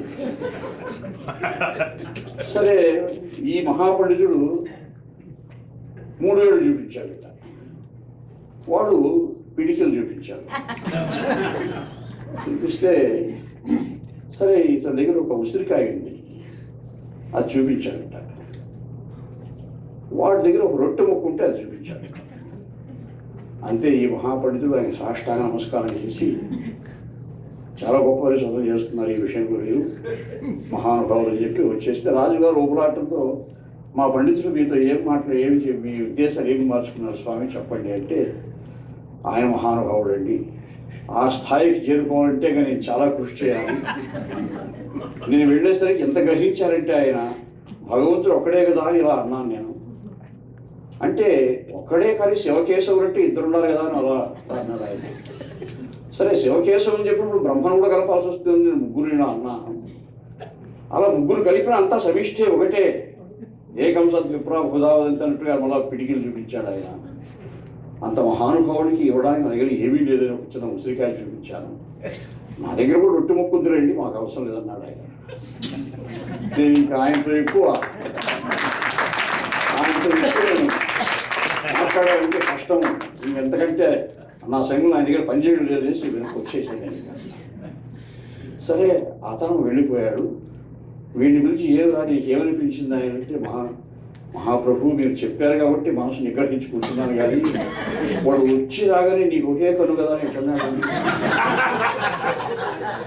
సరే నాకు అప్పటికీ మనసు నిగ్రహించుకొని ఒక్కనే రాగా ఈ 2 కళ్ళు ఉండే శక్తి ఉందని నేను అట్లా చూపించాను. వాడు అప్పటికీ ఇంకా ఎంత గర్వం ఉందంటే వాడికి, నీ ఒక్కను నా 2 కళ్ళు కలిపితే 3 కదా ఇలా అన్నాడు. కొద్దిగా కోపం కొంచెం పిడికిలు బిగించాను వీడికి దెబ్బ ఇవ్వాలని. ఏదో వాడి దగ్గర తినడానికి ఏదో వస్తువు ఉంటే ఇచ్చి మంచి చేసుకోవడానికి చూశారు. వాడు పోరాణ దగ్గర రొట్టె ముక్కుందని చూపించాను. ఇంకంతే భయపడిపోయి నాకు నమస్కారం పెట్టి వెళ్ళిపోయాడు. అంటే దీని గురించి మనకి ఏం తెలుస్తుందంటే, మనం భాష వద్దనుకుంటాం అనుకోండి, వ్యాకరణం వద్దనుకుంటాం అనుకోండి, ఛందశాస్త్రం వద్దనుకుంటాం అనుకోండి, ఆ గతి పడుతుంది సమాజం. కాబట్టి భాష కావాలి, వ్యాకరణం కావాలి, భగవద్గీత కావాలి, శాస్త్రం చదవాలి, విద్వత్తు కావాలి, లోతులకు కూడా అధ్యయనం చేయాలి. కాబట్టి చదివింది ఆ పెర్వర్టెడ్ జీనియస్ ఉండకూడదు. మళ్ళీ చదివే కొద్దికి జీర్ణం చేసుకోవాలి విద్యని, విద్వత్తుని. ఎంత విద్వత్తు జీర్ణమైతే మన మనస్సు అంత తేలిక పడుతూ అదే నిజమైనటువంటి అమృతాస్వాదం. పురాతత్వ శాస్త్రాలు మన దేశంలో ఆర్కియాలజీ ఎక్కడ ఉంటుంది?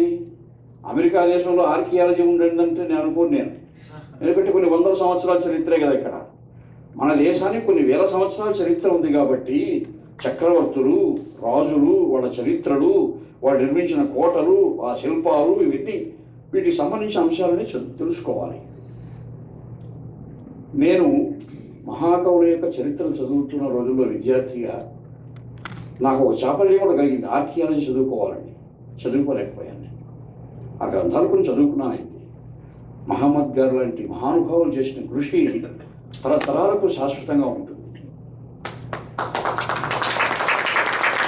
నన్నయ్య గురించి అధ్యయనం చేయాలంటే రాజధాని నరేంద్రుడి గురించి చదవాలి కదా.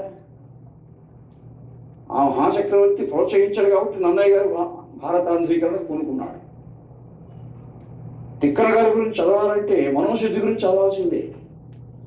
తిక్కన గారు మనోసిద్ధి వాళ్ళు ఒకే గురుకులంలో చదువుకున్నట్టు తెలుస్తుంది ఆ సమకాలీన రచనలు చదువుతూ ఉంటే. నిజానికి రాజా నరేంద్రుడు కానీ మనోసిద్ధి కానీ గొప్ప రాజులే కాదు, ఒక చిన్న భూభాగాన్ని పరిపాలించారు అంతే వాళ్ళు. కానీ ఈ మహాకవులను పోషించినందువల్ల చరిత్ర ప్రసిద్ధులైనారు వాళ్ళు. లేకపోతే వాళ్ళ చరిత్రలో ఎవరు చెప్పుకునేవాడు కాదు వాళ్ళ గురించి. నన్నయ్య ఉన్నాడు కాబట్టి ఆయన గురించి రాజనరేంద్రుడు గురించి చెప్పుకుంటున్నాను. తిక్కన గారు మహాభారతం, అంతకుముందు నిర్వచనోత్తర రామాయణం రాసి ఆ కావ్యాన్ని మనోసిద్ధికి అంకితం చేశాడు ఆయన. చిన్నప్పటి నుంచి వాళ్ళు ఒకే గురుకులంలో చదువుకొని వయసులో పెద్దవాడు అయ్యాడు తిక్కన గారు. మామ అని పిలిచేవాడట మనోసిద్ధి ఆయన. ఏ నిన్ను మామయ్య అనియుడు దీనికి తగనిమ్ము భారతీ కన్యక, నాకీ నరుహుడ బౌధనేయుడు భూనాయుడు పలుకు చిత్తమునకి ఇంపవుడు. అందుకేం ప్రయత్నం చేస్తున్నాను, నన్ను మామ అనేవాడు, అందుకని నా కావ్య కన్యక నాకు ఇస్తున్నాను అని చమత్కరించి తిక్కన గారు ఆయన చెప్పారు. అలా మహానుభావులు వాళ్ళ గురించి చదివినప్పుడు ఆ కవులను పోషించిన రాజుల గురించి చదువుకునే అవకాశం, ఆ రాజుల గురించి చదువుతూ ఉంటే వాళ్ళకి సంబంధించిన శాసనాలు, ఆ శాసనాలన్నీ చదువుతూ ఉంటే అందులో నుంచి మనం నేర్చుకోవాల్సిన పాఠాలు ఎన్నో ఉన్నాయి. ఈ రాజుగారు ఇంతగా గొప్పగా రాణించి చివరిలో ఎందుకు ఇంత మనశ్శాంతి లేకుండా పోయాయి, దానికి కారణం ఏమిటి, అవి మన మానవ జీవితంలో తిరిగి రాకుండా మనం కూడా నేర్చుకోవాలి, జాగ్రత్త పడాలి అనుకోవడానికి. ఇప్పుడు అళియ రామరాయల వృత్తాంతం ఉంది. మహాపరాక్రమవంతుడు ఆయన, చేసిన యుద్ధాలనే గెలిచాడు, కానీ చివరకు ఒక చిన్న కారణంగా శత్రువులు దొరికిపోయి ఆయన శిరశ్ఛేదం చేశారు. అంటే అజాగ్రత్త కారణం. మహాభారతంలో భీష్ముడు శరతల్పగతుడైనాడు, అస్త్ర సన్యాసం చేసేసాడు, ఆయన పడుకోబెట్టేశారు పక్కన అని సంజయుడు వీడు చెప్తే, అసలు ఆ భీష్ముని జయించే వీరుడు ఉన్నాడా, ఇది నిజంగా నమ్మదగిన అంశమేనా అని ధృతరాష్ట్రుడు తర్జన పద్యం చేస్తే టెక్కన గారు రాశారండి అక్కడ పద్యము. ఏమని రక్షసాలని మృగేంద్రుని నక్కయు కోరుపుచ్చు. సింహం, అది సింహమైనా సరే ఎవరు పాటుతూ ఉంటే నక్క కూడా చంపేస్తుంది. అంతే కదండి, అది సింహం. నేను సింహమైనా ఉండవలసిన జాగ్రత్తలో ఉంటేనే ఎదురు సింహాన్ని గెలవగలదు, లేకపోతే నక్క కూడా జగిస్తుంది అని చెప్తాడు సంజయుడు. ఆ పోలిక అలా అడియ రామరాయలు ఎంత మహావీరుడైనా కానీ తల్లికోట యుద్ధంలో ప్రప్రథమంగా 1,40,000 సైన్యం విజయనగర సామ్రాజ్యం సైన్యం, 4 సుల్తాన్లు ఒకటైనా కానీ వాళ్ళ సైన్యం 80,000. 80,000 సైన్యం ఎక్కడ, 1,40,000 ఎక్కడ? కానీ వాళ్ళ వ్యూహం ఇంకా మేము యుద్ధం లేదు, సంధి చేసుకుంటాము అని అడియ రామరాయలకు కానుకలు పంపించి సంధి చేసుకుంటున్నామని నమ్మించి ఇక సంధి చేసుకుంటామన్నా కానీ సైన్యం వెనక్కి వెళ్ళడం లేదు. సైన్యం వెనక్కి వెళితే తప్ప మనం కూడా వెళ్ళకూడదు అని తిరుమల రాయలు, ఆయన గొప్ప వ్యూహకర్త. అడియ రామరాయలు తమ్ముడు తిరుమల రాయలు గొప్ప వ్యూహం ఆయనకు. అయితే ఆయన మాట వినలేదు ఇక అన్నగారు. ఈయన నిరంకుశంగా ఆజ్ఞ జారీ చేయడంతో వాళ్ళ సైన్యం వెళ్లకుండా మనం వెళ్ళకూడదు అన్నగారు, లేకపోతే మన కోటపైకి వస్తారు వాళ్ళు. సరే ఇంక వెళ్ళిపోతారు. ఆ రాత్రి బయలుదేరినట్టుగా నటించి ఈ నిప్పు కురివి దయ్యాల్లాగా ఒక్కొక్క ఎద్దుల బండికి 8 కురివిలు పెట్టారట. అవి పోతూ ఉంటే మనుషులే పోతున్నారు, డ్యూటీ పట్టుకొని అనిపించే భ్రాంతి కలుగుతుంది. అలా ఇంకా వెళ్ళిపోతున్నారు అని ఎవరి పాటుతో లేదు వాళ్ళు నది పక్కనే వెళుతూ ఉన్నారు కాబట్టి మన సైన్యం కూడా నది పక్కనే వెళ్ళాలని 1,40,000 సైన్యంలో చాలా సైన్యం వెళ్ళిపోయింది. 5,000 10,000 ఉంటే హఠాత్తుగా వెనక్కి తిరిగి ఆ ఉన్న సైన్యం పైన పడ్డారు. అప్పుడు పట్టుబడ్డాడు. అది నమ్మలేదు. ముందు తిరుమల రాయలు చెప్పాడు, వీళ్ళు సంధి చేసుకున్నా సరే తక్షణం వెళ్ళిపోయే తప్ప వీళ్ళు నమ్మలేము, నా మాట వినండి. ఒకవేళ వచ్చినా హఠాత్తుగా యుద్ధానికి వచ్చేసారు వాళ్ళు. మీరు యుద్ధరంగంలోకి 90 ఏళ్ళ వయసు అప్పుడే, మీరు యుద్ధ రంగంలోకి రావద్దు, మేము యుద్ధం చేస్తాం తప్పకుండా, ఎప్పుడైనా మనకు మించిపోయింది లేదు, మనమే గెలుస్తామని చెప్తే కూడా వినకుండా ఆయన వచ్చాడు. వాడు దొరికిపోయాడు పాపం. కానీ ఆ తర్వాత తిరుమల రాయలకు యుద్ధం జరుగుతుంది బీచ్పల్ దగ్గర. గోల్కొండ నుంచి మహమ్మదీయ సైన్యం వచ్చి ఆయనతో యుద్ధం చేస్తారు. ఆ యుద్ధాన్ని కవులు వర్ణించారు. యాదోరాసి గభీరమూర్తి రఘునాథాధీశుడు దండ పాహాదర్పాందిశ పాదముల్కిక నిజామానీకముంద్రుంప జన్యా దురక్షితి వారు కృష్ణకును కృష్ణాంకంబునాడబ్బి బిబ్బి దివ్య నయనాబ్జ కజ్జల జలాభీల ప్రవాహంబున. అంటే అక్కడ తిరుమల రాయలు గొప్ప వ్యూహకర్త కాబట్టి జాగ్రత్తగా వాళ్ళని ఎదిరించాడు. ఎదిరించి యుద్ధం చేసి అసంఖ్యాకంగా చంపారట సైనికుడిని. తిరుమల రాయల సైన్యం బాగా పై చేయి సాధించి 2-3 రోజులు యుద్ధం జరిగేసరికి వాళ్ళకు నమ్మకం పోయింది, గెలుస్తామని నమ్మకం పోయింది. ఎంతో అడియ రామరాయలలాగా తొందరపడే వ్యక్తి కాదు ఈయన చాలా వ్యూహకర్తగా ముందుకు వస్తున్నాడు, దీంతో మనం సంధి చేసుకోవడం మంచిదని సంధి షరతులు వచ్చాయి. ఆ యుద్ధంలో జరిగిన నష్టం గట్టించారు. విజయనగర సామ్రాజ్యం యొక్క రాజధాని హంపి విజయనగరం నుంచి పినవండకు మారింది అని అంగీకరించాలి. అలా అంగీకరించారు. ఆ సామ్రాజ్యం మా సామ్రాజ్యం పతనం కాలేదు అని. కాబట్టి అంత ఆ భట్టుమూర్తి రాసిన పద్యం అది. కృష్ణానది ప్రవహిస్తూ ఉంది, కృష్ణానది తీరంలో యుద్ధం జరిగింది, ఘోర యుద్ధము. ఆ రక్తం పారిందట, రక్తం ప్రవహించి వచ్చి కృష్ణలో కలిసిందట. కృష్ణ అంటే నలుపు అని కూడా అర్థం ఉంది. ఎక్కువగా కొన్ని వేల మంది మహమ్మదీయ సైనికులు చనిపోయారు కాబట్టి వాళ్ళ బిబ్బీలు ఏడ్చారట, దుఃఖించారట. వాళ్ళ కట్ల కాటుక కరిగి ఆ కాటుకు కూడా నల్లగా ప్రవహించి వచ్చి నదిలో కలిసిందట. ఈ రక్తము నదిలో కలిసింది, రక్తము నల్లగా ఉంది, ఆ కాటుక నల్లగా ఉంది. నా తెలుగు బిడ్డలు కృష్ణ అనే పేరు సార్థకం చేశారు ఈనాడని ఆ కృష్ణ నది తల్లి పులకించిందట ఆనాడు. అంత భయంకరంగా యుద్ధం అంటే వ్యూహం దానికి. ఇవన్నీ ఆర్కియాలజీలో చరిత్ర ఏదైనా తెలుస్తాయి, లేకపోతే ఎలా తెలుస్తాయి? కాబట్టి తప్పకుండా ఉండాలి. ఇంకా 5 మంది మాట్లాడాలన్నారు గారు సోదరిమణి గారు. నేనే ఎక్కువ మాట్లాడుతుంటే సముచితం కాదు. ఎందుకు చెప్పానంటే ఈ అవసరం ఈ రోజుల్లో చాలా ఇటువంటి గొప్ప సేవ చేస్తున్నటువంటి ప్రకాశం టాటా గారు కానీ, శ్రీమతి శారదా శెట్టి గారు, శ్రీరామ్ గారు అంతా కూడా ఇంకా ఈ భారతీయ సంస్కృతిని ఈ దేశంలో వ్యాప్తి చేస్తూ కృషి చేస్తున్నటువంటి పెద్దలు. వాళ్ళని నేను ఎంతో నా యొక్క ధన్యవాదాలు సమర్పిస్తున్నాను. ఇవి ఇంకా లోతులకు అధ్యయనం చేయాల్సిన అవసరం ఉంది. భగవద్గీత పైన కూడా ఎన్నో గ్రంథాలు వచ్చాయి. అది మన జీవితానికి చాలా అవసరం. భగవద్గీతలు చాలా అవసరం మన జీవితానికి. మనకే కాదు, ఏ వ్యక్తి కూడా సంపూర్ణ వ్యక్తిత్వాన్ని సాధించాలి అంటే భగవద్గీత చదవాలి, భగవద్గీతల అంశాలని అధ్యయనం చేసుకోవాలి, అవి ఆచరణలో పెట్టాలి. ఆచరణలో పెట్టినప్పుడు తప్పకుండా మనకు సఫలీకృతమైనటువంటి ఎన్నో అంశాలు వస్తాయి. నేను 10వ తరగతి విద్యార్థిగా మొట్టమొదటి అవధానం చేయడం జరిగింది. ఆనాడు మా ఉపాధ్యాయులు నన్ను ప్రోత్సహించి సభలో పండితులు అంతా కూర్చొని మరి మొట్టమొదటి సభ నాటని వార్తాపత్రికలో చాలా బాగా రాశారు. బాల్యంలోనే ఇది రావడం పూర్వజన్మ కృత సుకృతం బాగా రాశారు. నేను 8వ తరగతి విద్యార్థిగా ఉండగా దీక్షానుగ్రహం చేసిన మా గురువు గారు శివానందరావు ఉన్న గురుదేవులు ఆయన దగ్గరికి ఆ వార్తాపత్రిక తీసుకుని మా తల్లిదండ్రులు ఆనందంగా చూపించే ప్రయత్నం చేస్తే ఆయన పట్టించుకోలేదు. కొద్దిగా నిరుత్సాహపడ్డారు మా తల్లిదండ్రులు. అందరూ చాలామంది భక్తులు ఉన్నారు ఆయన దగ్గర. అందరూ వెళ్ళిపోయిన తర్వాత ఇప్పుడు చెప్పమ్మా ఏమిటి, మీ అబ్బాయి అవధానం చేశాడు కదా? అవును స్వామి, మీరే మీ కరుణా విశేషమే అంటే చెప్తే మాకు అప్పుడు అనిపించలేదు. నిజానికి ఈ అవధానానికి ఎంత ఉబ్బిదబ్బిపోతున్నారు తల్లి మీరు.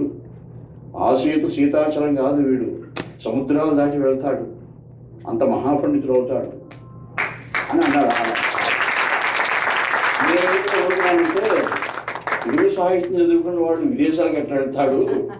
ఏదో గురువు గారు మనం ప్రోత్సహించడానికి చెప్తున్నాడు మహానుభావుడు, అదే చాలు మనకు అనుకున్నాను తప్ప ఆనాడు ఇన్ని దేశాలు తిరుగుతానని అనుకోలేదు.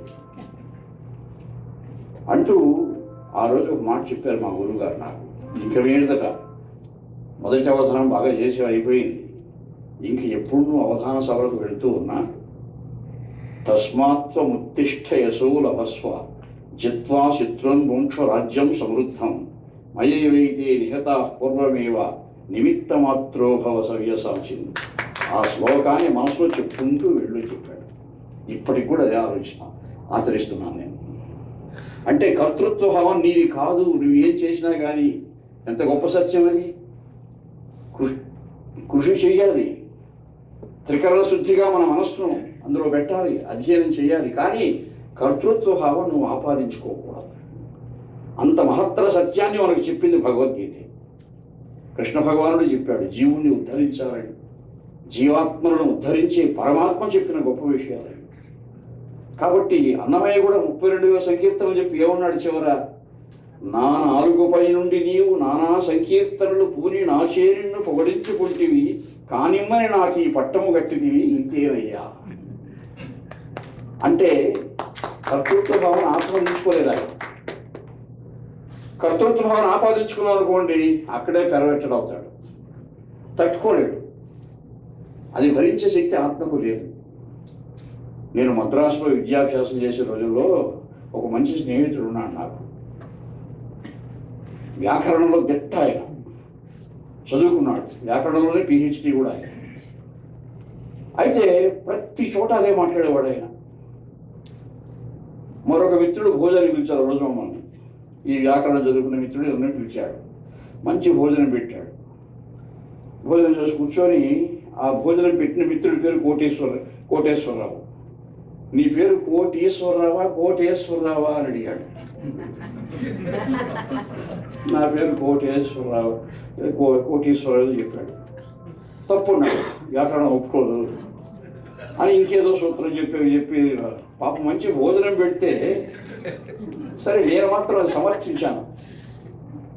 ఈయనేదో కొట్ట హట్టాశ్చన సూత్రం ఉంది, పాణిని వ్యాకరణంలో దాని ప్రకారం కోట శబ్దంపై కోట శబ్దమై మళ్ళీ ఈశ్వర శబ్దం ఏదో చెప్పాడు ఇంకా వ్యాకరణం అంతా. అయ్యా కోటి శబ్దం పైన కూడా తత్సం వస్తే సంధి అవుతుంది, సౌందర్య సంధి అవుతుంది కదా, చెన్నైశ్వరు చెప్పారు ఉంది అని.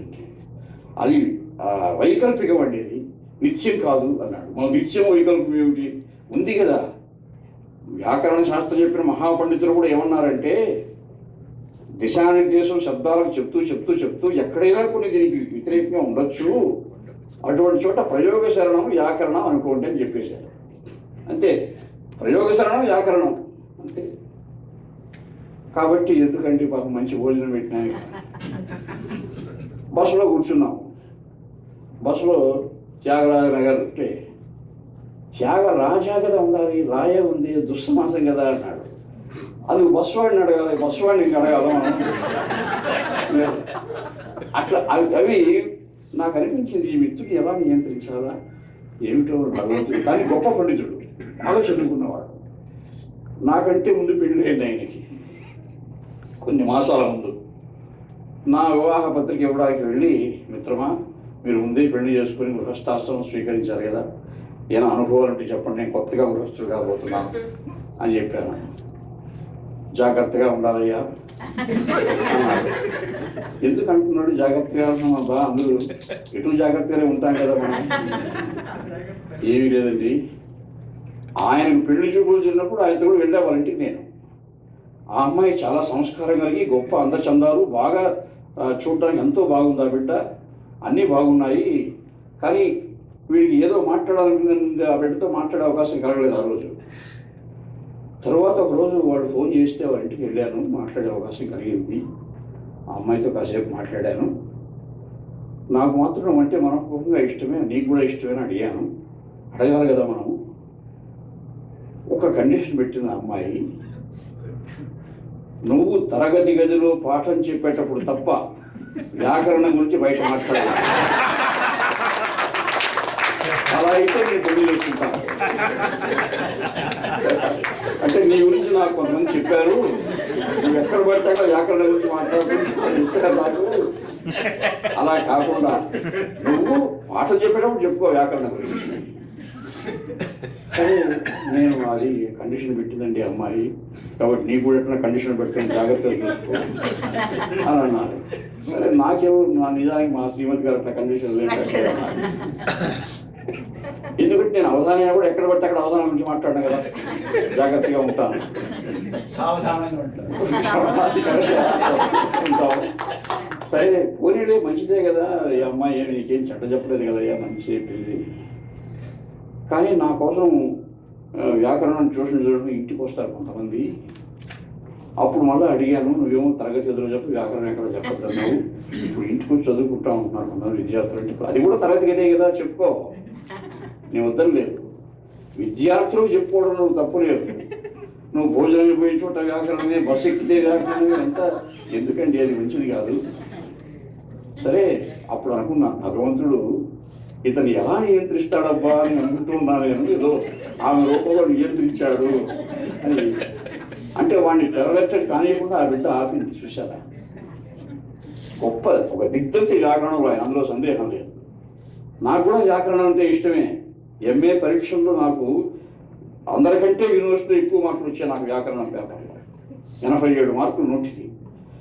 వ్యాసాలు ఎంత బాగా రాసినా తక్కువ వేస్తారు, వ్యాకరణ సూత్రాలకు మాత్రం గణితంలాగా పడిపోతాయి మార్కులు.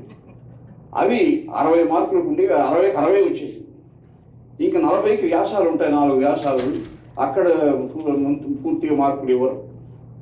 అక్కడ దగ్గర కూడా 87 వచ్చినాయి, అదే ఎక్కువ మార్కులు 6. ఆ సంవత్సరం నాకు కూడా తెలుగు చెన్నైశ్వరి వ్యాకరణం చదువుకున్నాను, పాణిని చదువుకున్నాను. గొప్ప శాస్త్రం అది, అందులో సందేహం లేదు. ప్రతి శబ్దానికి ఒక నిర్దేశం ఉంటుంది. అయితే పరిమితులు ఉన్నాయి. ఆ పండితుడిలాగా సంజ్ఞలు చాలనుకున్నవాడు కానీ దీనిలాగా వ్యాకరణం గురించి మనం ఎప్పుడు మాట్లాడుతుంటారు, సముచితం కాదని. ఇవన్నీ జీవితానుభవాలండి. నిజానికి ఇవన్నీ నేను చదువుకోవడానికి కారణం మా మెట్పల్లి జయదేవ్ గారే. ఈ మధ్య మొత్తం చదివాను, సంస్కృతాంధ్రాల్లో ఉండే చమత్కారాలన్నీ చూసి, ఇంకా భారతదేశానికి కూడా టెలిఫోన్లు చేసి తెలుసుకొని ఆ గ్రంథం ఎక్కడుంది, ఈ గ్రంథం ఎక్కడుంది, అసలు ఎంత ఉందండి, ఎందుకు చెప్పారు ఇవన్నీ మన పెద్దలు, మనం తెలుసుకోవడానికి. ఎన్నో పాఠాలు తెలుసుకోవడానికి. నేను ఎంతకంటే ఎక్కువ ప్రసంగించడం సమస్య కాదండి, ఇది అప్రస్తుత ప్రసంగంగా అయిపోతుంది. కాబట్టి నేను మరొకసారి పెద్దలందరినీ కూడా వారికి నా ధన్యవాదాలు, నా ప్రణామాంజలు అర్పిస్తూ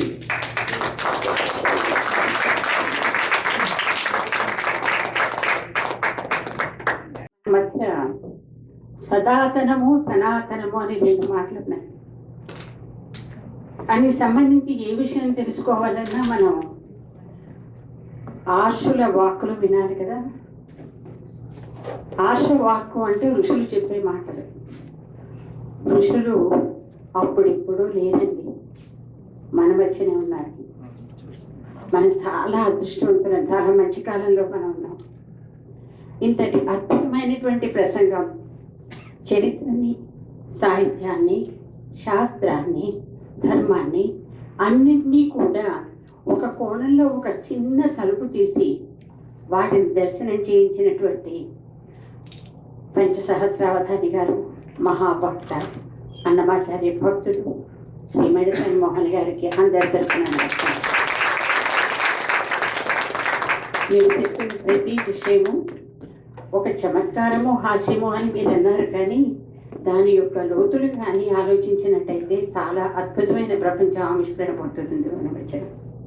చాలా అద్భుతమైన పర్యాసం. తర్వాత పూర్తిగా సాహిత్యాన్ని ఇంకొక కోణం వైపు తిప్పుకుందాం. పద్మశ్రీ డాక్టర్ ఎస్వి రామారావు గారు విశ్వవిఖ్యాతి పొందిన చిత్రకారులు, eminent artist, voracious reader, published author, educationalist, poet, a writer, and a great friend to the community. I take this as my highest honor and pride to say that he is one of those individuals who has introduced me to the real world and to the life. Padmashri S.V. Ramarao garu వారి ఉపన్యాసాన్ని చెప్పమని కోరుతున్నాను.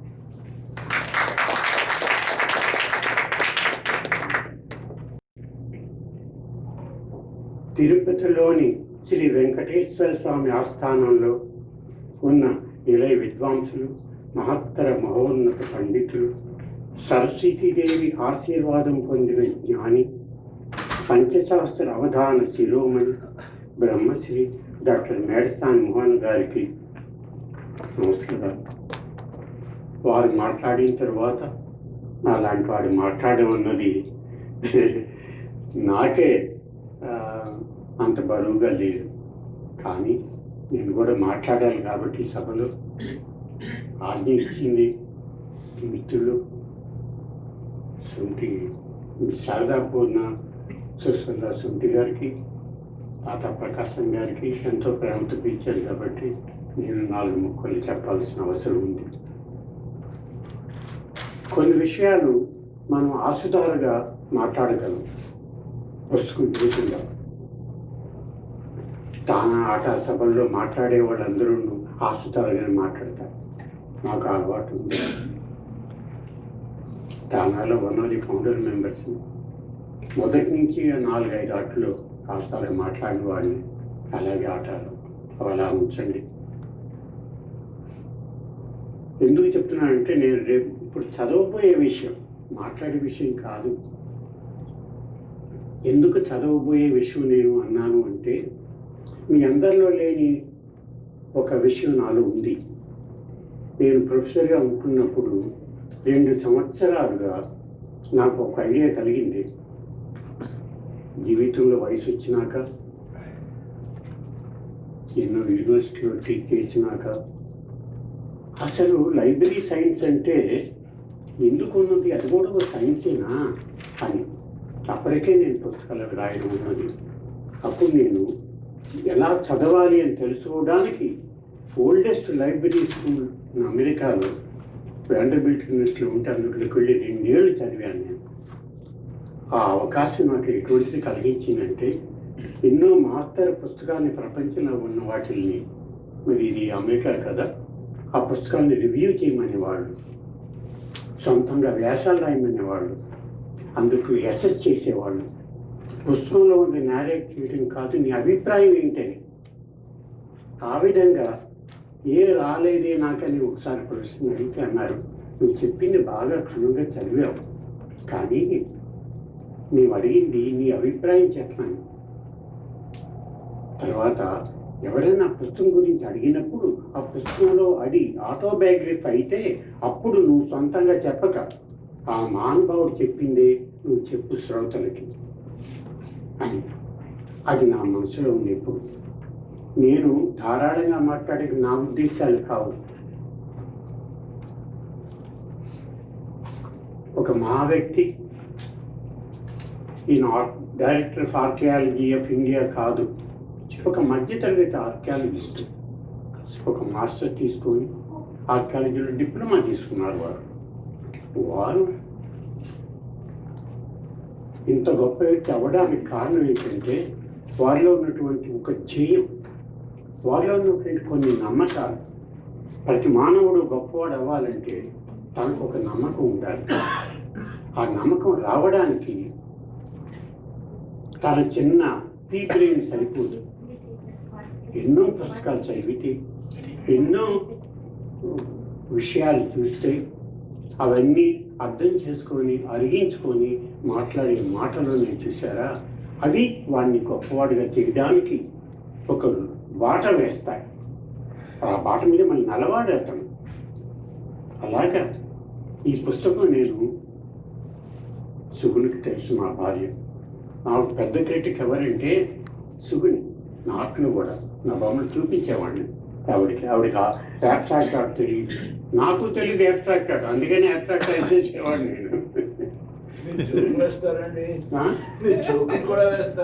అయ్యో మరి. అయితే ఒక వారం రోజుల నుంచి పుస్తకం ఇచ్చిన దానికి తాతా ప్రకాశం చదువుతానే ఉన్నాను, పదే పదే చదువుతున్నాను. నాకు క్వశ్చన్ ఏంటంటే దీని గురించి రాసుకొని చదవచ్చు కదా, మాటలు చెప్పుదామని, కానీ అది నేను న్యాయం చేయలేను. దానికి కారణం ఏంటంటే ఎవరు దీన్ని మలయాళం నుంచి తెలుగులోకి అనువాదం చేశారో నాకు తెలియదు, కానీ ఎల్ఆర్ స్వామి గారు ఈ పుస్తకాన్ని మలయాళం తెలుగులో చేశారు. ప్రతి వాళ్ళు ఈ పుస్తకాన్ని దగ్గర ఉంచుకోవాల్సిన విషయం 2 విషయాల కోసం. ఒకటి, కంటెంట్ ఏమిటి, రాసిన వారి విషయం తెలుసుకోవడం కాకుండా తెలుగు భాష ఎంత సరళంగా ప్రవహిస్తుందో సుందరంగా తెలుసుకోవాలంటే ఈ పుస్తకం అనువాదం చేసినటువంటి ఆ మహానుభావుడికి ఇక్కడుంటే పాదావందన చేయాలనుకున్నాను నేను. ఆయన ఎల్ఆర్ స్వామి గారట, విజయనగరంలో విశాఖపట్నంలో స్థిరపడినారట, మలయాళ రచయిత. ఆయనకి కేంద్ర సాహిత్య అకాడమీ వారి అవార్డు వచ్చింది. 200 దాకా కథలు రాశారు, 50 పుస్తకాలు రాశారు. అంత అనుభవం వ్యక్తి అనువాదం చేశారు. నేను లైబ్రరీ సైన్స్ చదివే అన్నాను కదా, ఒక పుస్తకం పట్టుకుంటే అసలు చదవక్కర్లే. నేను ఆ పుస్తకం చూసి నేను చెప్తాను, అసలు ఎవరు ప్రింట్ చేశారు ఈ పుస్తకం, ఏ విషయాలు ఇందులో ఉండాలి, వాళ్ళకి ఏమైనా తెలుసా, పేపర్ను ప్రింటింగ్ ప్రెస్ ఉంటే డబ్బులు ఇచ్చేస్తే పుస్తకం అయిపోతుందా అనేటువంటి అలవాటు చేసుకున్నామండి. కాబట్టి ఇదంతా చూస్తుంటే ఈ పుస్తకంలో చాలా కమిటీలు వేశారు. మరి తాత ప్రకాశం వేశారు, వారి స్నేహితులు వేశారు, నాకు తెలియదు. కానీ ఒక సినిమా యాక్టరు, ఒక ఇంగ్లాండ్లో ఉన్న ఆయన, ఒక ఇండియాలో ఉన్న ఒక ఆయన, అమెరికాలో ఉన్న ఆయన, అందరి చేత రాయించారు. 4 కలిస్తే మంచిది కదా, సర్వమాన సౌభ్రాత్వం కనిపిస్తుంది కదా ఆయన. కానీ ఒక్కడు కూడా అనువాదం గురించి రాసిన వాళ్ళు లేరు, ఆ అనువాదం చేసిన వ్యక్తిని గురించి రాసిన వాళ్ళు లేరు, ఆ అనువాదకుడు రాసిన వ్యాసం కూడా లేదు ఇందులో. అది నాకు చాలా బాధ కలిగింది నిజంగా. ఎందుకంటే లైబ్రరీయన్గా నాకు ఆ పుస్తకంలో ఉన్న విషయం లేకపోయింది. కొన్ని విషయాలు దీని గురించి చెప్పడానికి పెద్దలు వాటి మాటలో కొన్ని చెప్తాను. ఎందుకంటే ఈ పుస్తకంలో ఉన్న విషయం ఏంటంటే, ఈ కేకే మహమ్మద్ అన్నవారు ఒక పరిచయం చేస్తాను వారిని. వారు ఒక చిన్న గ్రామంలో కేరళలో కొడువల్లి అనే గ్రామంలో పుట్టారు, కోజికోడ్ జిల్లాలో. అక్కడి చదివారు. మద్రాస స్కూల్లో చదివించారు తల్లిదండ్రులు మమ్మని మతంలో వాళ్ళకి బాగా నమ్మకం ఉన్నవాళ్ళు. వాళ్ళు హాజ్ యాత్ర చేశారు తల్లిదండ్రులు. తల్లికి ఒక కోరిక ఉండేదట, తను చనిపోతే తన కొడుకు ఒక ముస్లిం, ఆ మాట వాడతాడు ఒక సెకండ్. ఆ తల్లి కోరిక ఏంటంటే అయింది, ముస్లిం ఒక ముసలియారుగా తన కొడుకు ఉండాలని, అంటే ఒక ముస్లిం పురోహితుడిగా ఉండాలి అని. ఆ కొడుకు తల్లి చనిపోతే కర్మకాండలు చెయ్యాలి, ఒక ముస్లిం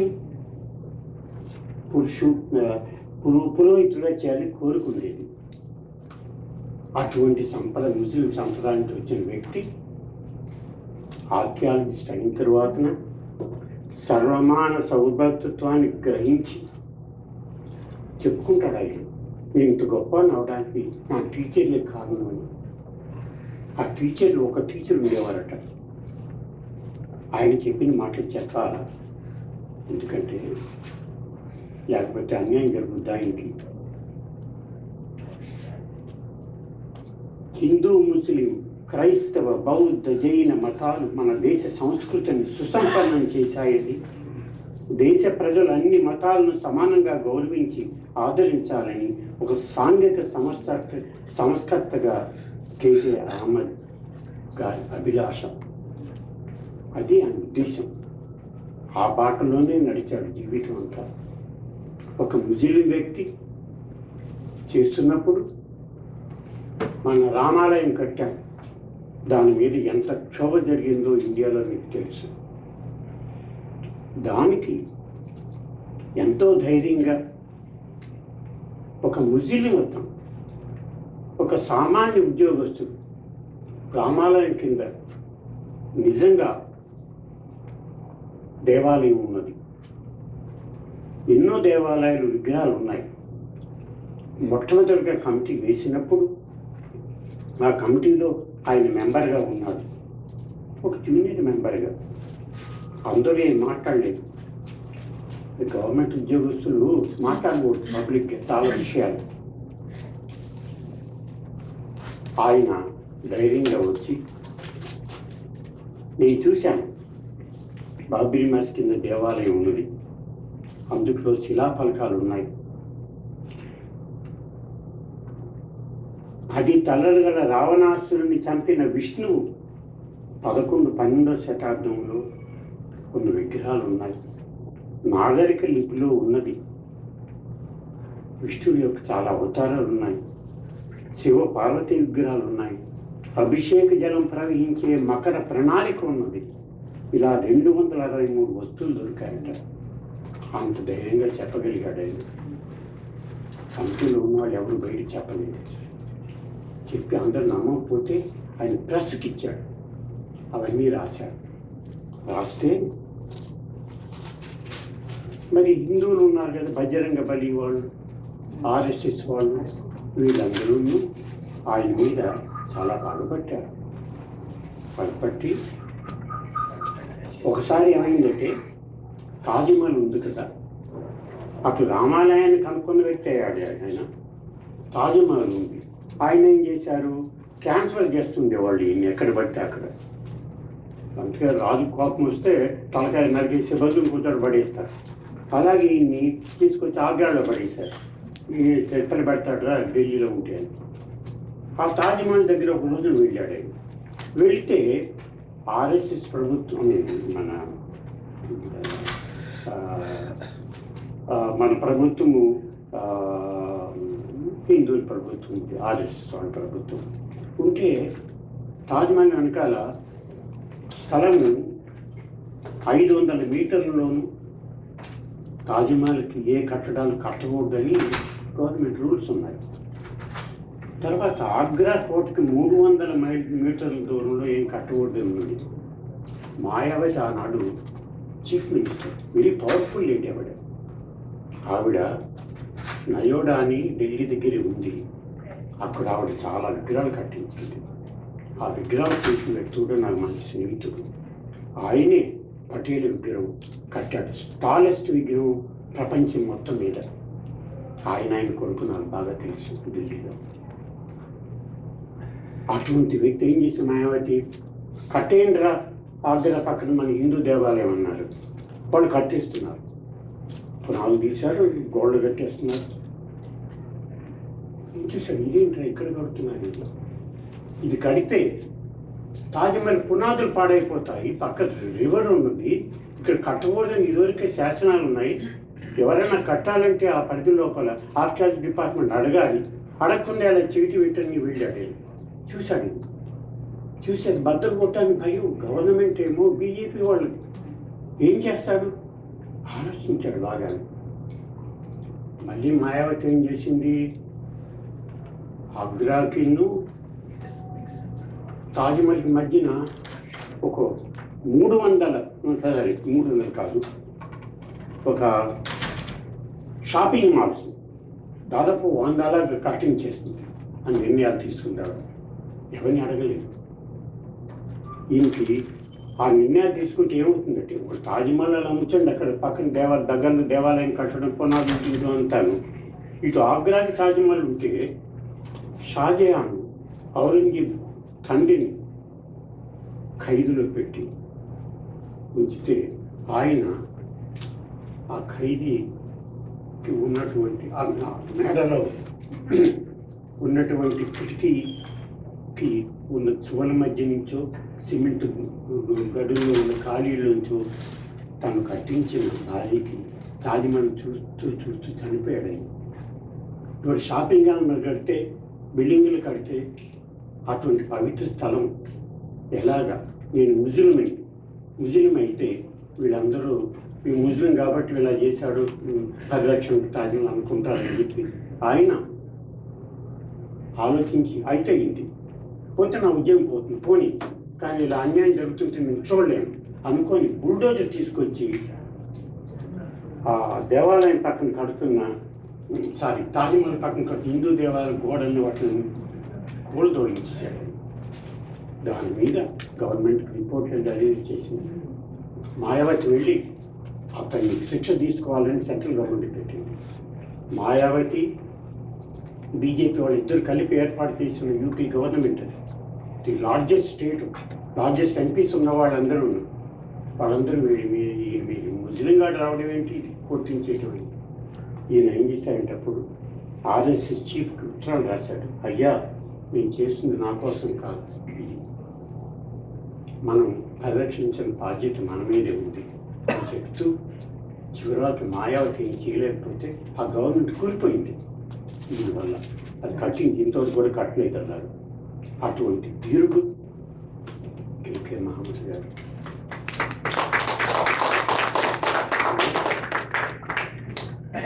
ఒక మాట నా చేతుకుని చెప్పాలి. తాతా ప్రకాశం గారు గట్టిగా మీరు మాట్లాడతారు.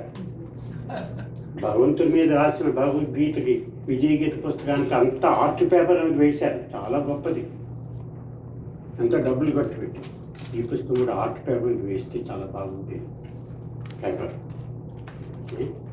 ఎందుకంటే కలర్ బొమ్మలు బాగా కనిపిస్తాయి ఆర్ట్ పేపర్లో. కలర్ బొమ్మలు వేశారు ఆర్ట్ పేపర్లో, కానీ చాలా బొమ్మలు వేయవలసిన అవసరం ఉంది వీటిలో.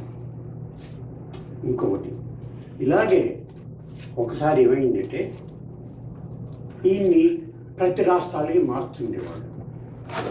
నాకు ఎప్పుడు మార్చేయాలో కొద్దిగా ఆపేయాలో చెప్తే, లేకపోతే నాది పట్టాలు లేని రైలు బండి వెళ్ళిపోతుంది అలా. అయ్యా 5 నిమిషాలు ఓకే.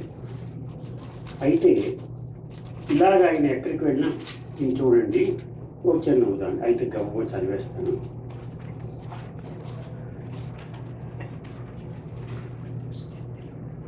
ఒక మహానుభావుడు ఈయన అచీవ్మెంట్స్ని నేరేట్ చేసి విధానం కొన్ని చెప్తాను నేను.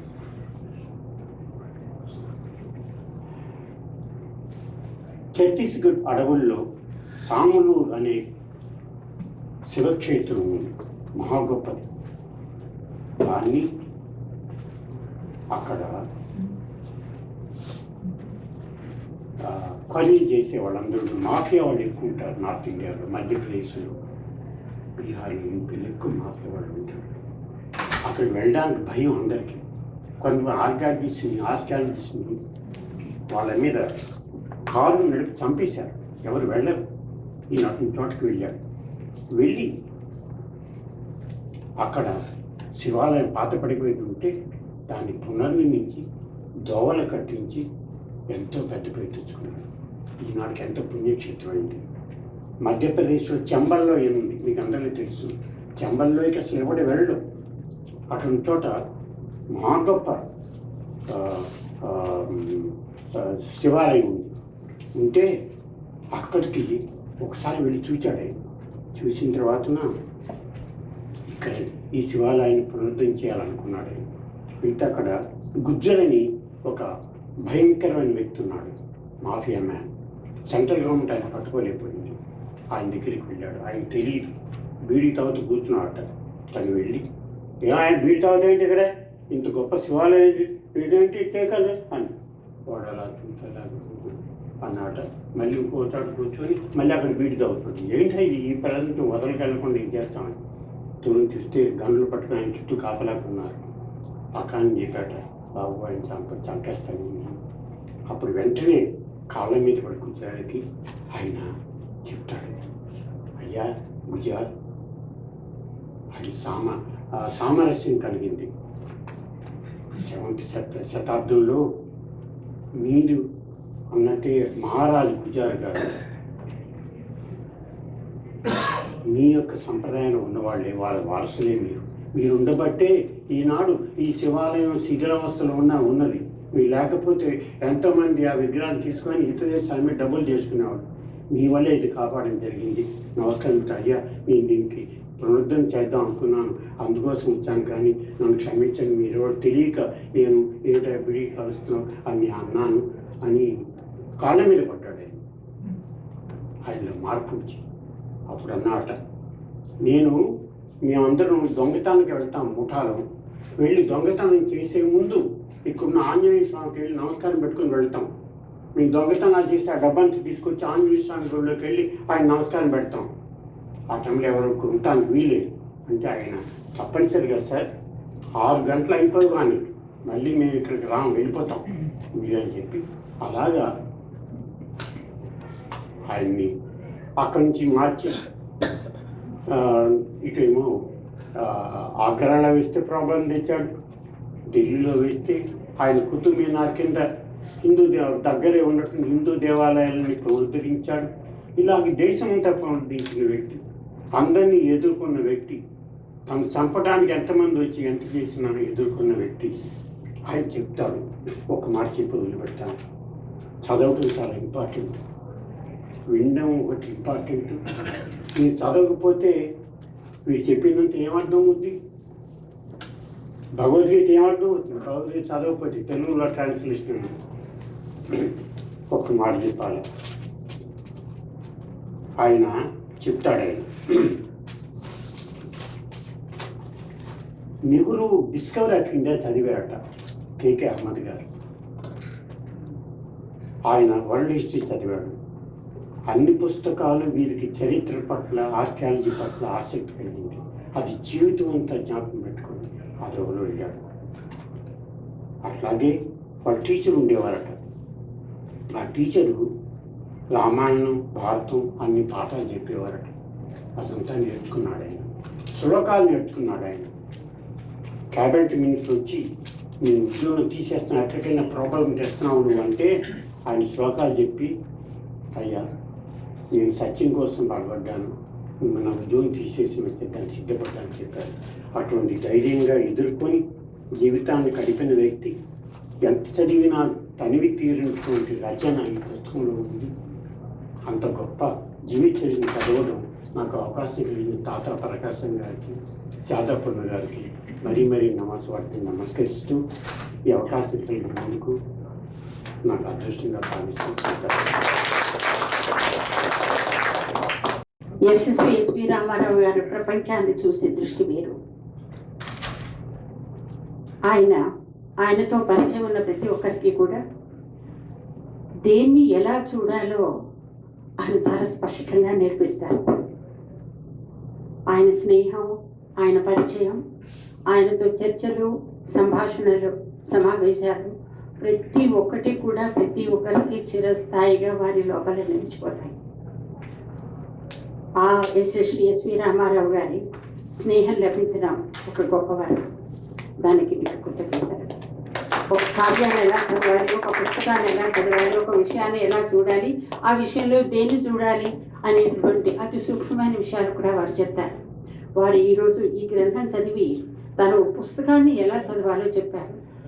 వారు చెప్పిన విషయాలన్నీ మీతో తప్పకుండా తీసుకుని వెళ్ళి ఆలోచించండి. మనం అందరం ప్రతి ఒక్కరం కూడా వారితో కాలం గడపవలసి ఉన్నది, వారి మాటలు వినవలసి ఉన్నది. చిత్రకళ గురించి కానీ, భాష గురించి కానీ, సాహిత్యం గురించి కానీ, ఏ కళనైనా సరే జీవితాన్ని, ప్రపంచాన్ని కూడా చూడడం ఎలాగో చెప్పగలిగినటువంటి మహామనిషి ఆయన. ఆయనకు అందరితో నమస్కారం. ఇక ఈరోజు మనం ఇక్కడ మనందరినీ సమావేశపరిచినటువంటి నా ఆత్మీయురాలు డాక్టర్ రామశేషు. ఆవిడ వృత్తిరీత్యా వైద్యురాలు అవ్వచ్చు. ఆవిడ ప్రవృత్తి మాత్రం చాలా అద్భుతమైనటువంటి ప్రపంచం. భారతీయాత్మని తన విజయ గీతలో చక్కగా ఆవిష్కరించారు. ఆమెని తన స్పందనను తెలియజేయవలసిందిగా కోరుతున్నాను. తనకి నేను ఇవ్వడానికి ముందుగా 2000 ప్రాంతంలో అమెరికాలో తెలుగు, కూచిపూడి, భరతనాట్యం అనేటువంటి వాటిని ప్రవేశపెట్టాలని మొట్టమొదట ప్రారంభం చేసిన వారు డాక్టర్ జీవి సుబ్రహ్మణ్యం గారు, తెలుగు యూనివర్సిటీ వైస్ ఛాన్సలర్. వారు వచ్చినప్పుడు వారితో ఆమె దగ్గరికి వెళ్ళినప్పుడు తను మాకు చాలా పరిచయం చేశారు.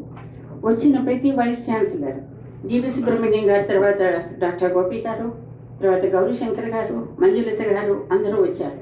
మొట్టమొదటి 6 సంవత్సరాల పాటు కూచిపూడికి, భరతనాట్యానికి, తెలుగుకి ఇక్కడ ప్రాతిపదికని ఏర్పాటు అయిన తర్వాత ఈ ఉద్యమం మొత్తం సిలికానాంధ్ర వారికి వెళ్ళింది. వారు ఎంతటి అద్భుతమైనటువంటి విశ్వవిద్యాలయాన్ని తీసుకొచ్చారో చూడండి. ఇది సమిష్టి కృషి. తెలుగుకి ఈ విధమైనటువంటి వెలుగు రావడం మనందరి అదృష్టం. నేను డాక్టర్ రామశేషు నీ స్పందనను తెలియజేయాలి. మా గురువులకి నా పాదాలు.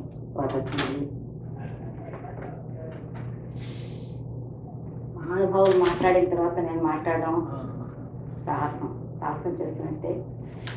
నేను రాసుకున్నాను, ఎందుకంటే సమయాభావంగా టైం చూసుకొని ఆ టైం వెళ్ళిపోవాలని రాసుకొని చదువుతాను. సభకు విచ్చేసిన మీ అందరికీ నమస్కారాలు. ఇక్కడికి ఈరోజు ఆహ్వానింపబడిన పెద్దలకు, సాహితీ కోవిదులకు, మహామేధావి నారాయణ మోహన్ గారికి, పద్మశ్రీ గ్రహీత ఎస్వి రామారావు గారికి, విదుషీమణి శ్రీమతి శారదాపూర్ణకి, కొంటి శ్రీరామ గారికి, ఇక్కడికి అందరికీ నన్ను ఈ పుస్తకాన్ని పరిచయం చేయాలని అన్న తపనతో నన్ను ఎంతో ఆప్యాయతో ఇక్కడ తీసుకొచ్చిన డాక్టర్ ప్రకాశం గారికి, వారి సతీ సహధర్మచారిణి పద్మ గారికి అందరికీ నమస్కారాలు. అందుకే కృతజ్ఞతలు ఎలా చెప్పాలో నాకు తెలియదు. ఇందులో ఇక్కడ మీ అందరి ముందు ఉండి మాట్లాడడం చాలా నా అదృష్టం. ఇందులో కొన్ని వదిలేస్తాను, కొన్ని అనుకున్నాను కానీ కొన్ని స్కిప్ చేస్తాను టైం సమయాభావం వల్ల. నేను తెలుగులో చాలా కథలు రాసి ఒక పుస్తక సంకలనం చేశాను. విజయగీత రాద్దామనే ఉద్దేశం నాకు లేదు ఎప్పుడు. కానీ ఈ విజయగీత నా కలం ద్వారా వెలువడిందంటే అది కేవలం దైవ సంకల్పమే. నేను ప్రయత్నపూర్వకంగా ఇది రాసింది కాదు. మీకు ఈ విజయగీత పద్య పుస్తక నేపథ్యం చెప్పాలి. భాష్య విజయగీత భగవద్గీత భాష్యాలు ఇంగ్లీష్లో చాలా చదివాను. 2014 నుంచి చిన్మయానంద గారి చాలా చదివిన తర్వాత ఇంకా క్షుణ్ణంగా తెలియలేదు అన్న భావన బట్టి నాకు ఉండిపోయింది. అలాగే అప్పుడు ఒక గురువుల కృప నా మీద నాకు లభించింది. శ్రీ సంపూర్ణానందగిరి స్వామి వారు వ్యాసాశ్రమ పీఠాధిపతి ఆయన మలయాళ స్వామి వారి శిష్య పరంపరలో విద్యాప్రకాశానంద గారి శిష్యుడైన ఆయన ఒకతః 15 నెలలు క్షుణ్ణంగా భగవద్గీత నేర్చుకోవడంతో భగవద్గీత లోతులు వాటిలోని వేదాంత సారం నా స్థాయి మేరకు నాకు అర్థమైంది అన్న తృప్తి కలిగింది, అంతే, అంతకంటే లేదు. ఇదే సమయంలో మా ఆంధ్ర మెడికల్ కాలేజీ వాట్సాప్ గ్రూప్లో మా క్లాస్మేట్స్ మీద చిన్న చిన్న కంద పద్యాలు, ఆట వలస పద్యాలు అంతే నాకు చేతనం, అంత నాకు చేస్తారు. ఒక దగ్గర ఒక 100 పద్యాలు రాశాను. అది చూసి మా క్లాస్మేట్ ఒక ఆయన నాకు ఫోన్ చేసి, ఒక వేమన శతకంలో ఒక శతకం ఓ మగుటంతో రాయొచ్చు కదా అని అడిగాడు. ఆ రోజు గురువారం. నాకు షిరిడి సాయి మీద చాలా నమ్మకం, శ్రద్ధ, కబూరి ఇంకా లేదు. వెంటనే ఎవరో నా చెవిలో ఊదినట్టు అనిపించింది. ఆ రోజు గురువారం. విజయనగర సూక్తి వినిన ముక్తి, విశ్వదాభిరామ వినురవేమ, విజయనగర సూక్తి వినిన ముక్తి. ఆ మొకుటంతో భగవద్గీత శ్లోకాలను రాస్తే ఎలా ఉంటుందన్న ఆలోచన వచ్చింది. భయం వేస్తుంది, నేనేమిటి భగవద్గీత రాయడం ఏమిటని. కానీ అందులోనూ భగవత్ సంకల్పం వచ్చి ఎందుకు నాకు అలా అనిపించిందని. ఇది 2021 మార్చి నెలలో నా ఈ విజయగీత పయనం మొదలైంది. మా ఊరి పేరు విజయనగరం. నా ఆధ్యాత్మిక పయనంలో భగవద్గీత నాతో చదివిన అమ్మాయి విజయలక్ష్మి. భగవద్గీత కృష్ణుడి దగ్గర నుంచి అందుకున్న నరుడు విజయుడు, అందుకు ఈ పుస్తకానికి విజయగీత అని పేరు పెట్టడం జరిగింది. ఒక వారంలో అనుకోకుండా ఆ భగవత్ సంకల్పం వల్ల 6 అధ్యాయాల్లో శ్లోకాలను తీసుకుని 90 పద్యాలు రాయగలిచాను. ఎలా రాశానో నాకే తెలియదు. అది ఇది చూసి నాకు చాలా పరిచయం ఉన్నాయన నా శ్రేయోభిలాషి సిద్ధారెడ్డి గారు ఆ పద్యాన్ని శ్రీ సామవేద షణ్ముఖ శర్మ గారు పంపిస్తే, శర్మ గారు నాకు ఫోన్లో మాట్లాడి నన్ను ప్రోత్సహించి పూర్తిగా రాయమని పంపమన్నారు. ఋషిపీఠం ద్వారా ప్రచురిస్తామని చెప్పి అన్నారన్నమాట. మా గురువు గారు కూడా శ్రీ సంపూర్ణానందగిరి గారు ఆయన లలితా పీఠాన్ని స్థాపించారు హైదరాబాద్లోను. ఆయన కూడా వాళ్ళ సంస్థ ద్వారా చేద్దామమ్మా, ప్రచురించేసి ఉచితంగా అందరికి ఇద్దామని చెప్పి సలహా ఇచ్చారు. చాలా సరళంగా మనం మాట్లాడుకున్నట్టుగా వ్రాయమని చెప్పారనమాట. అయితే నాకు ఒక అనుమానం వచ్చింది. గీత మీద, భగవద్గీత మీద మా కళ్ళ మీద ఎన్ని వెంట్రుకలు అన్ని పుస్తకాలు ఉన్నాయి, మళ్ళీ ఇంకొక పుస్తకం ఎందుకని. కానీ మా గురుగారు చాలా ప్రోత్సహించి అమ్మ ముఖ్యమైన సారాంశాన్ని తీసుకుని అతి సరళంగా వ్రాయమని చెప్పారనమాట. అది సామాన్య ప్రజలకు చాలా మందికి పనికొస్తుంది అని చెప్పి అది ఇలాగ మొదలైంది అనమాట. సో కానీ నాకు తెలుగు ఛందస్సు మీద అంత పట్టు లేదు. ఎలాగా అనుకున్నా, ఇప్పుడు హై స్కూల్లో చదువుకున్నది. ఇలా ఆలోచిస్తుంటే నేమాని ప్రసాద్ గారిని, ఆయన భారతీయ అణుసంస్థ బాంబేలో, ఆయన ఏమోను ఎవరో బాబా గారు పంపించినట్టే ఓ రోజు ఫోన్ చేసి ఎవరో చెప్పారు ఆయనకి ఛందస్సు మీద చాలా క్షుణ్ణంగా తెలుసు, ఆయన మాతో మాట్లాడమని. సో ఆయన ఫోన్ చేస్తే ఆయన అడిగితే ఆయన తప్పకుండా చేస్తానమా అని చేశారనమాట. అలాగే ఈ కవర్ పేజీ నాకు మనసులో ఒక ఆలోచన ఉండేదన్నమాట. ఏంటంటే నేను విజయనగరం కాబట్టి, విజయనగర కోట ఇది పశ్చిమ ద్వారం, ఇది మన జీవితంలో సంగ్రామం కింద ప్రతీకగా ఈ 3 ద్వారాలు కర్మ మార్గం, జ్ఞాన మార్గం, భక్తి మార్గం. ఈ దీపం ఏమోను అర్జునుడు, మనలోని ఆత్మ జీవాత్మ, ఈ ఆకాశం ఏమోను పరమాత్మ, కృష్ణ పరమాత్మ అని మనసులో అనుకుంటే,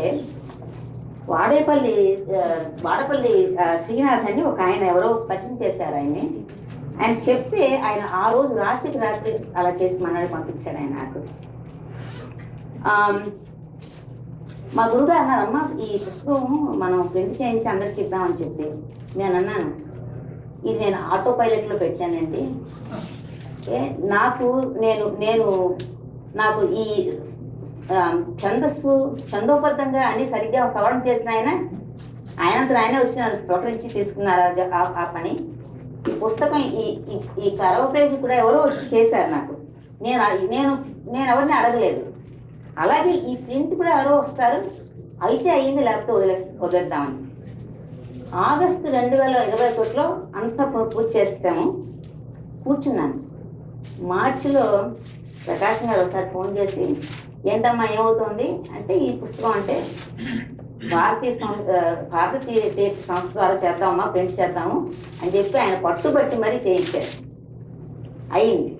విశాఖపట్నంలో కూడా అలాగే దాని ఆవిష్కరణ కూడా అనుకోకుండానే ఎవరో వచ్చి అది ఇలా చేస్తూనే వచ్చారనమాట. ఈ పుస్తకం చదివి సామవేదం గురువులు చక్కటి ముందు మాట రాశారు. నేర్సాని మోహన్ గారు కూడా ఒక 3 ఆటవల్లి పద్యాలు రాశారు. సొంటి శారదాపూర్ణ గారు సమీక్షను రాశారు, మంచి సమీక్ష. ఇది సంగతి సమాచారం. భగవద్గీతలో 201 పద్యాలు ఉన్నాయి. మా గురువు గారు దగ్గర 250 పద్యాలు, 701 పద్యాలు ఉన్నాయి, శ్లోకాలు ఉన్నాయి. మా గురువు గారు 250 పద్యాలు శ్లోకాలు తీసుకుని వాటిని రాయమన్నారు అన్నమాట, సారం. సో అలాగ మొదలెట్టి 210 పద్యాలు రాయడం అయింది. ప్రతి అధ్యాయానికి ఉపోద్ఘాతంతో వేమన పద్యాల మాదిరి రాశామన్నమాట. మేం చేసింది ఏంటంటే, దైనందిన జీవితంలో ఉపయోగపడే శ్లోకాలకు ప్రాధాన్యత ఇస్తూ దగ్గర 21 ఆడియో ఫైల్స్ కూడా చేశాము. ఇదనమాట విజయగీత నేపథ్యం. నేను అనుకోలేదు చేద్దామని. ఎవరో నాకు ప్రేరణ కల్పించి నా చేత రాయించింది అనమాట. నా కలం ద్వారా వెలువడింది అనమాట. ఇది మా అమ్మగారికి చాలా భక్తి అండి. మా నాన్నగారు నాస్తికులు, మా ఇంట్లో నాస్తికులు ఎక్కువ, అంటే మానవతావాదులు. అంచేత ఒక మనిషి నాస్తికుడైనా, ఏ మతానికి చెందిన ఎటువంటి వాడినా వాళ్ళకి వర్తించేటట్టుగా ఉండే పద్యాలకు ముఖ్యమైన ప్రాధాన్యత ఇస్తూ రాసినవి. అందులో 5 పద్యాలు నేను తీసుకుని దీన్ని పంచగీతిగా అని పేరు పెట్టి, ఈ 5 భగవద్గీత శ్లోకాలు దాని తెలుగులో రాసిన పద్యాలు మేము ముందుంచుతాను.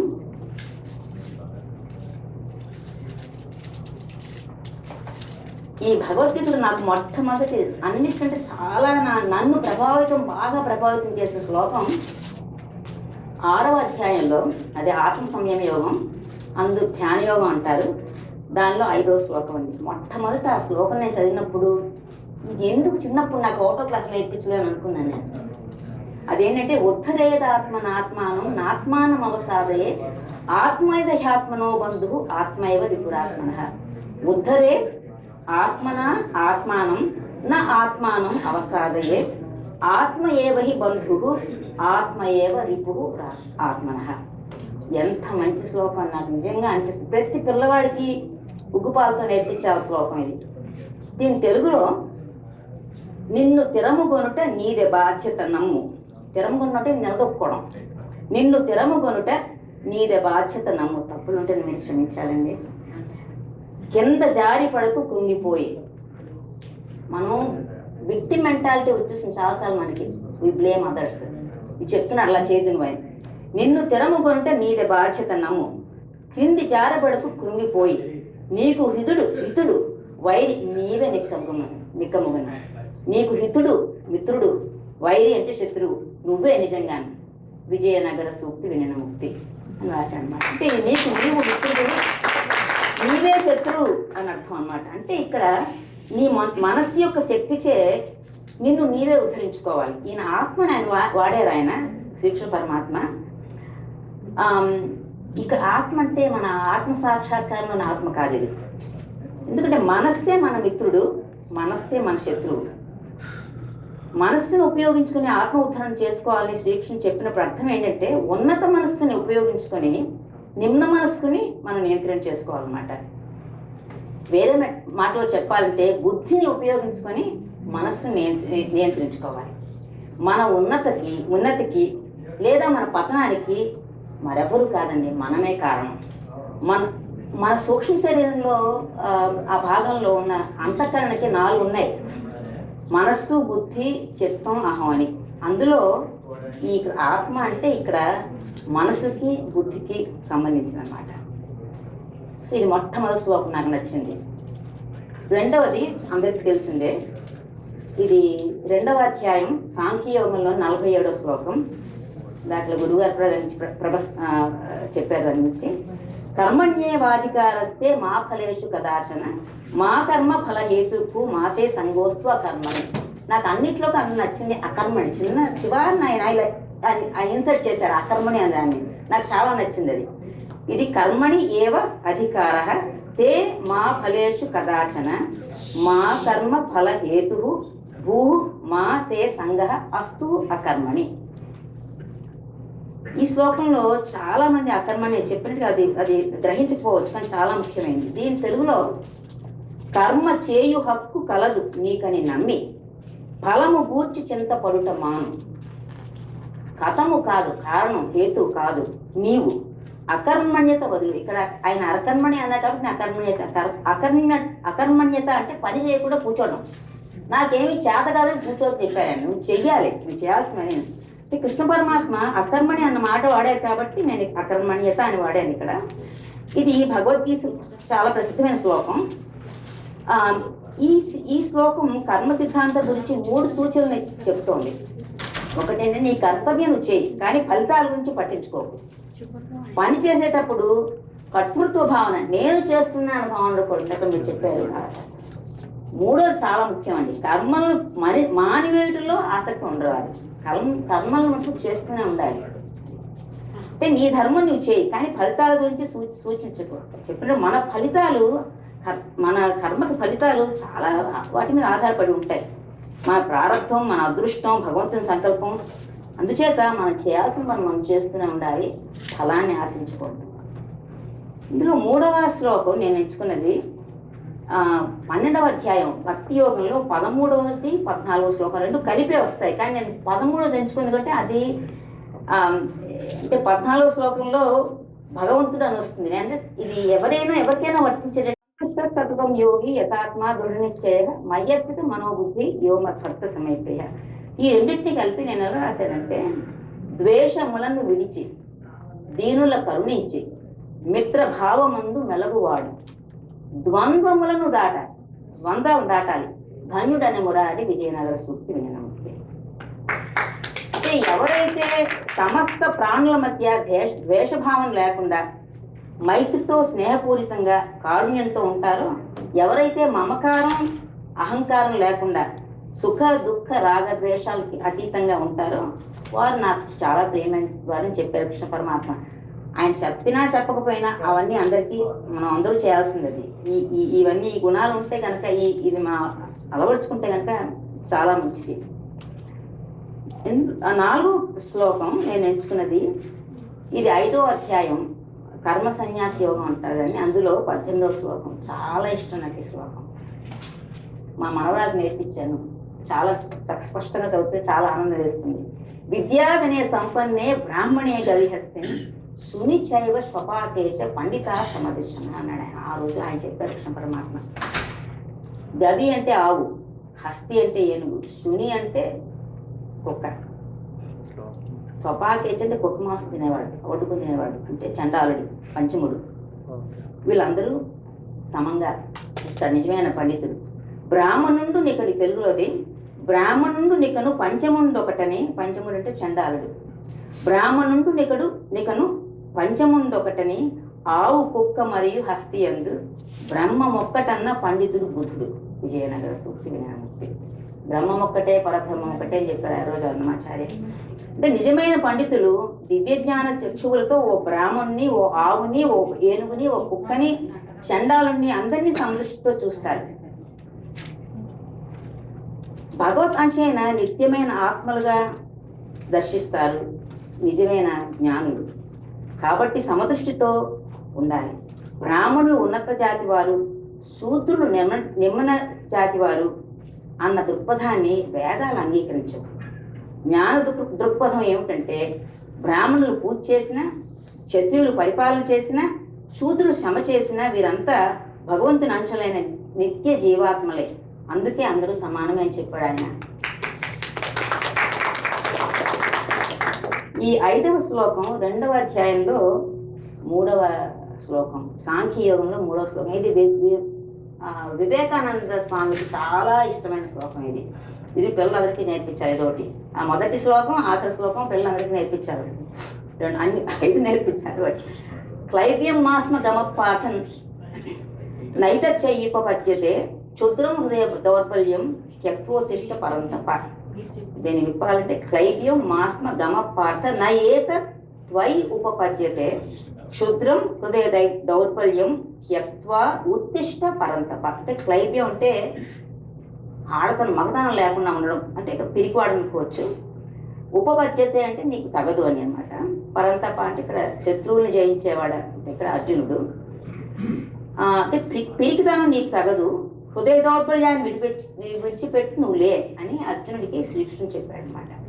దీని తెలుగులో బేలతనము వలదు వీర పుత్రుడు వీవు నీచ శత్రువులను నిగ్రహించి చిత్తమందు భ్రమను ఛేదించమని హరి విజయనగర సూక్తి వినడం. అంటే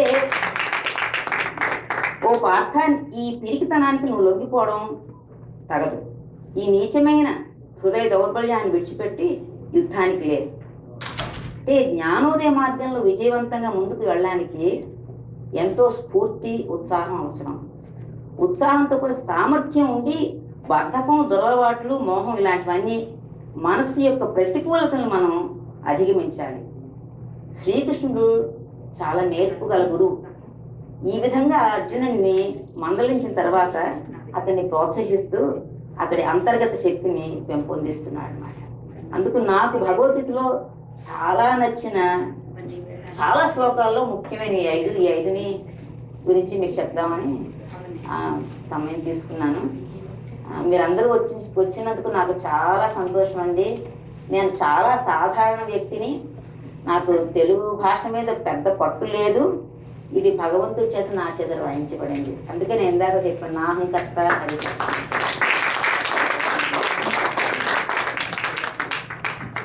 అద్భుతమైనటువంటి రచన రామశేషు. దీనికి మా అందరి తరపున 2017లో బ్రహ్మశ్రీ రామవరపు శరత్ బాబు గారితో కలిసి సంయుక్త రచన చేసినటువంటి శ్రీమద్ భగవద్గీత పదచ్ఛేదం, అన్వయం, తాత్పర్యం, చిత్కళ వ్యాఖ్య, ఇది సంయుక్త రచన రామవరపు శరత్ బాబు గారితో చేసినటువంటిది. తర్వాత ఈ భగవద్గీత మొత్తం అన్ని 700 శ్లోకాలకి పదచ్ఛేదం, అన్వయం, తాత్పర్య వ్యాఖ్య సహితం ఇది సభాముఖంగా నీకు నేను అందజేస్తున్నాను. తర్వాత ఈ కార్యం చేసిన తర్వాత నా గురువుగారు వారికి పాదాలకి నమస్కారం చేసి పూర్తి కర్తృత్వం వారి పేరు మీదనే ఇది అచ్చువేయడం కూడా జరిగింది.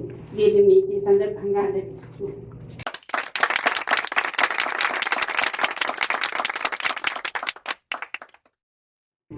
మనకి ఇంకో ఆప్తమిత్రుడు, మా జిల్లా తాలూకా వాస్తవ్యుడు, మంచి బయోటెక్నాలజిస్ట్, ఆరోగ్యమే మహాభాగ్యం అని ప్రీచ్ చేస్తుంటాడు ఆయన. లేకపోతే ఇది కోట్లు ఏమన్నా అసలు లాభం లేదయ్యా, మంచి తిండి తినండి అని చెప్పి ఒకటే మాట్లాడుతుంటాడు దాంతోటి. అది కాకుండా సారస్వతంలో కూడా చాలా ప్రవేశం ఉంటుంది, సాహిత్యంలో ప్రవేశం ఉంటుంది మనిషి, కథలు రాసాడు చాలా. అది కాకుండా చెప్పాను నేను మొదట ఒక ప్యాషన్ ఈ చీజ్ గురించి చెప్పాలంటే, Dr.K మహమ్మద్ ఆర్కియాలజిస్ట్ మలయాళం తనలో రాసినటువంటి ఆటోబయోగ్రఫీలో ఎలా పట్టుకున్నాడో ఈ మహనీయుడు ఆ స్వీయ చరిత్రని మలయాళంలో ఉన్నదాన్ని విశాఖపట్నంలో ఉదయ భాష తీసినటువంటి తెలుగు మలయాళం చేసి అతనికి అనువాదం చేయించాడు తెలుగులోకి. చేసి ఆ PDF కాపీ నాకు పంపించాడు ఆయన. ఇది మా పబ్లిష్ చేద్దాం బాబు, నన్ను కూడా నీతో కలిగిన చేసి మా ఇద్దరు సంస్థలు కలిపి అది పబ్లిష్ చేసాము. ఇప్పుడు ఆయన న్యూయార్క్లో ఉన్నాడు. అక్కడ చూడండి ఈ మహానుభావుడు పాపం టికెట్ అని కొనిసుకున్నాడు. కానీ అక్కడ ఇంకొక సడన్గా ఒక ఇన్విటేషన్ వచ్చింది. వాళ్ళు రామన్న ఎప్పటించి మాట్లాడుతున్న దాంట్లో ఒక పుస్తకం సినిమా మీద రాసి అది రిలీజ్ చేయమన్నారు. అక్కడ ఎగ్జిబిషన్ ప్రత్యేకంగా ఉండమని, అందుకని రాలేకపోయాను. కానీ ఈ అంతర్జాలం ద్వారా కనిపించి అంత నవ్వుతున్నాడు చూడండి, హాయిగా ఉన్నది ముఖం, ఎంత నిర్మలంగా ఉంది చూడండి. తప్పకుండా ఒకసారి గట్టి కన్నా శ్రీనివాస్, మేక్ యువర్ కామెంట్స్. ప్రకాశంగా చెప్పినట్టు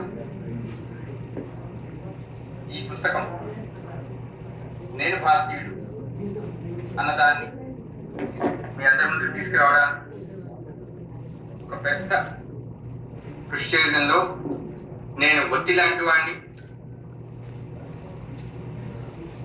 దానికి కావలసిన చమురు ప్రకాశం గారు.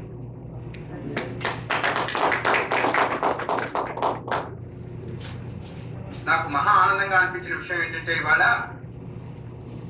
ఈ పుస్తకాన్ని రామారావు గారు కూలంకషంగా అర్థం చేసుకుని, ఆయనకి మనం తగినంత టైం ఇవ్వలేకపోయాం కాబట్టి, లేదంటే ఎంతో బ్రహ్మాండంగా దాన్ని వివరించి ఉండేవారని నాకు అనిపించింది, నాకంట. కాబట్టి నేను రాకపోయిన విషయం అతి పెద్ద విషయం కాదు. రామారావు గారు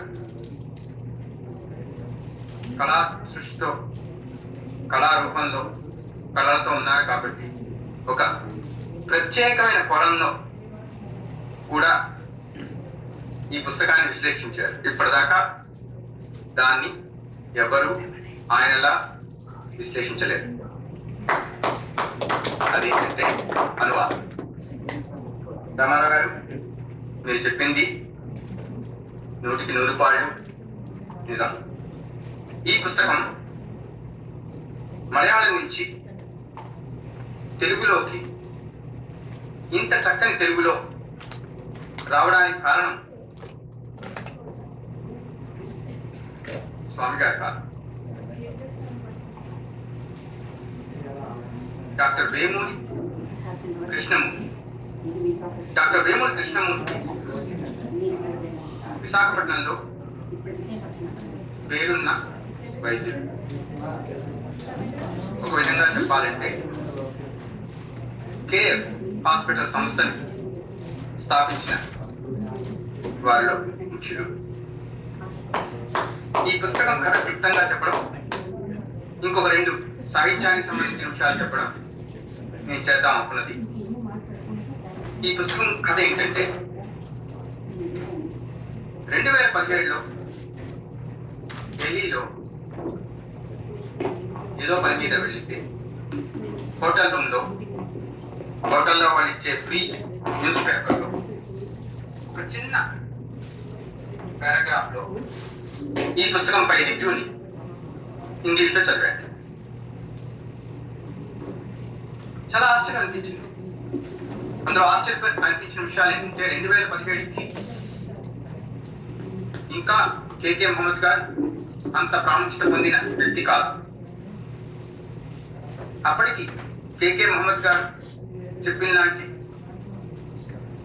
విషయాలు, చేసిన పనులు ఎవరికీ తెలియవు దేశంలో.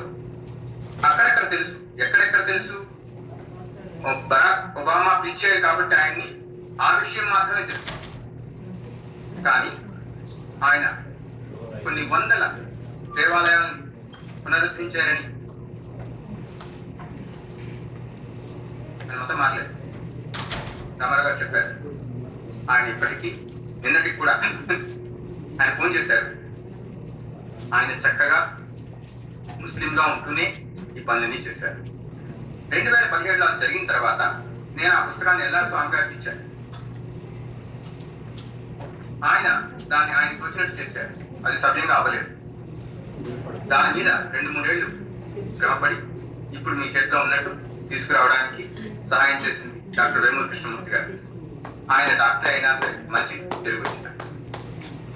రెండో విషయం, ఈ ఒక్క పుస్తకమే కాదు, తెలుగు సాహిత్యంలో 2 ముఖ్యమైన విషయాల్లోని మొదటిది శ్రీపాద సుబ్రహ్మణ్య శాస్త్రి గారు. ఆయన ఎన్నో పేజీలు రాశారు. వేద సంస్కృతిలో పుట్టి దాన్ని ధిక్కరించి మంచి తెలుగులో కథలు రాసి, చివరికి గొప్ప కథలు రాసి, చివరికి ఎలాంటి ఘోరమైన పరిస్థితుల్లో చనిపోయారో ఒక్కసారి తనికెల భరణి గారి గొంతులో వినండి. యూట్యూబ్లో ఉంది, సమయం ఉంటే ఇక్కడ ప్లే చేయండి.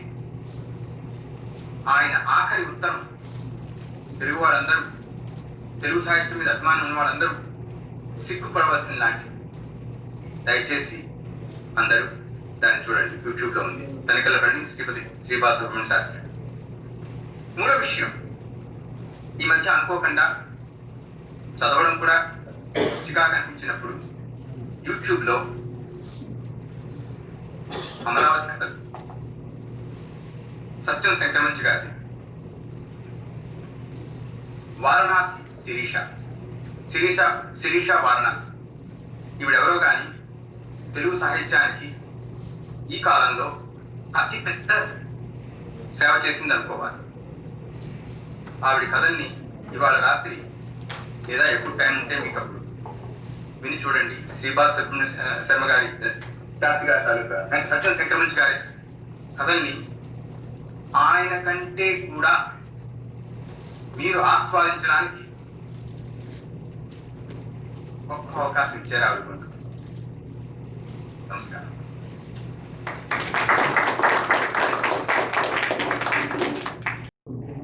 Thank you, Srinivasa, very much. I appreciate your presence here. It means a lot to me. Gopala Krishnamurthy Saraswati గురించి అని ఒక ప్రార్థనాగీతంలో పాడి సభ ముగిద్దాం అనుకుంటున్నాను. నోబెల్ ప్రసాద్ గారిని దాని తర్వాత అతను ఏంటంటే వాలంటీర్ చేశాడు. నేను 4 ముక్కలు చెప్తానండి. సో నేను కోరేది ఏంటంటే మనకి టైం చాలా ఇదవుతుంది కాబట్టి ఒక 5 నిమిషాల్లో కొన్ని పూర్తి చేయని విశ్లేషణ అంటాను. తర్వాత దామరాజు లక్ష్మి గారు, మన Padmarao Appalaneni garu, Jayadev will give the finale for this occasion. తర్వాత మన సరస్వతీదేవిని తలుచుకుంటూ సభను ముగిద్దాం. అండ్ చివరి వాక్యంగా నిలుస్తాను మన 1 నిమిషం పాటు. Thank you sir. మానధనుల్ మహాత్ములు సమాధిరూఢులు యన్ముఖాంబుజ ధ్యాన మరందపానమున ఆత్మభయంబులబాసి పుట్టులై లూనతనొందరు అట్టి మునిలోక శిఖామణికిన్ విసంకటాజ్ఞాన తమో నభోమణికిన్ సాధుజనాగ్రణికి నేను మృక్కెదన్. విచేసిన సదస్సులకు, వేదికను అలంకరించిన పెద్దలకు, సప్నా సంస్థకు, భారతీ తీర్థ సంస్థకు నా అభినందన, సౌగంధ్య, సమృత, చాంపేయ, పూర్ణ పూర్ణాంజలు. నేను ముఖ్యంగా ఏం చెప్తామనుకున్నానంటే, సంప్రదాయ సాహిత్యానికి ఆధునిక భావ కవిత్వం, వచన కవిత్వానికి మధ్య జరిగే సంఘర్షణ, ఈ రెండు కూడా వైవిధ్యభరితమైనటువంటి సాహిత్యమే కానీ వైరుధ్యం లేదు వీళ్ళ మధ్య. సాహిత్యము, సాహితీ అంటేనే హితం కోరుకునేది ఒకటి సంప్రదాయ సాహిత్యమైన, ఇంకోటి ఆధునిక సాహిత్యమైన. సంప్రదాయ సాహిత్యంలో అవన్నీ కూడా సాధారణంగా కవిత్వం అంతా కూడా వ్యాకరణము, ఛందస్సు మీద ఆధారపడి ఉంటుంది. ఇందాక చెప్పారు మోహన్ గారు, షడాంగాలలో వ్యాకరణము, ఛందస్సు ఉంది. వేదవాంగ్మయాన్ని ఒకసారి చూసినట్టయితే ఛందస్సు ఆ వేద పురుషుడి యొక్క పాదములుగా, కర్ణేంద్రియము జ్ఞానేంద్రియమైనటువంటి నోరు వ్యాకరణంగా ఋషులు మనకి అభివర్ణించారు. ఋషి ప్రోక్తమైనటువంటి శాస్త్రం ఇది. దీనివల్ల భాష బలపడుతుంది కానీ నష్టపోదు. ఈ వ్యాకరణం నుంచి శబ్దోత్పత్తి అంటే ఎలాగ ఉత్పత్తి జరుగుతుంది, వైఖరిగా ఎలాగ ఆవిష్కృతం అవుతోంది, అలానే స్థానం ఒక్కొక్క పదము వలన ఒక్కొక్క శరీర భాగము ఎలా ప్రచోదనమవుతోంది, కంఠ్యముల వలన ఎలా ప్రచోదనమవుతోంది, ఊర్ధ్వముల వల్ల ఎలా జరుగుతోంది, అలానే రకరకాల ప్రతి అక్షరానికి శరీర భాగం ఎలా ప్రచోదనం అవుతుందో తెలిపేది మన వ్యాకరణ శాస్త్రం. అందుచేత దీన్ని నిర్లక్ష్యం చేయొద్దు, ఛందస్సును కూడా మనం నిర్లక్ష్యం చేయొద్దు. అలా అని ఇందాక మోహన్ గారు చెప్పినట్టుగా ఆ ఛందస్సుని ఆ వ్యాకరణాన్ని పట్టుకుని అదే పనిగా చూడద్దు. అంచేత నేను చెప్పే మరొక విషయం ఏంటంటే, ఇందాక భగవద్గీత ఆవిష్కరణ అయింది. అది ఎన్నిసార్లు రాసినా ఎంతోమంది రాశారు భగవద్గీత. రామాయణం కూడా విశ్వనాథ్ గారు రాసినప్పుడు శ్రీశ్రీ అన్నాడు, ఎందుకే రాసే రామాయణం బదులు ఇంకోటిదని రాయొచ్చు కదా అంటే, అప్పుడు విశ్వనాథ్ గారు చెప్తారు, మరల ఇదేల రామాయణం వన్నచో ఈ ప్రపంచకమెల్లవేళ తినుచున్న అన్నమే తినుచున్న దిన్నాళ్ళు, తన రుచి బ్రతుకులు తనవిగాన చేస్తున్న సంసారమే చేయుచున్నది, తనదైన అనుభూతి తనదిగాన, తలచిన రాముననే కొలిచెద నా భక్తి రచనలు నావిగాన అంటారు. అంచేత ఎన్నిసార్లు రాసిన దాంట్లో ఉన్న మాధుర్యం అది అందరికీ అందదు. అది మీరు భగవత్ కృప, మీరు దాన్ని మళ్ళీ తిరిగి రాశారు. అంచేత మీకు శుభాభివందనాలు తెలియజేసుకుంటూ ఈ అవకాశాన్ని ఇచ్చిన సప్న అండ్ భారతీ తీర్థ అసోసియేషన్స్కి మరొకసారి బహుదా సతదా నమస్కారాలు తెలియజేసుకుంటున్నాను. స్వస్తి. Thank you, sir, very much. This is మా ఆచార్య.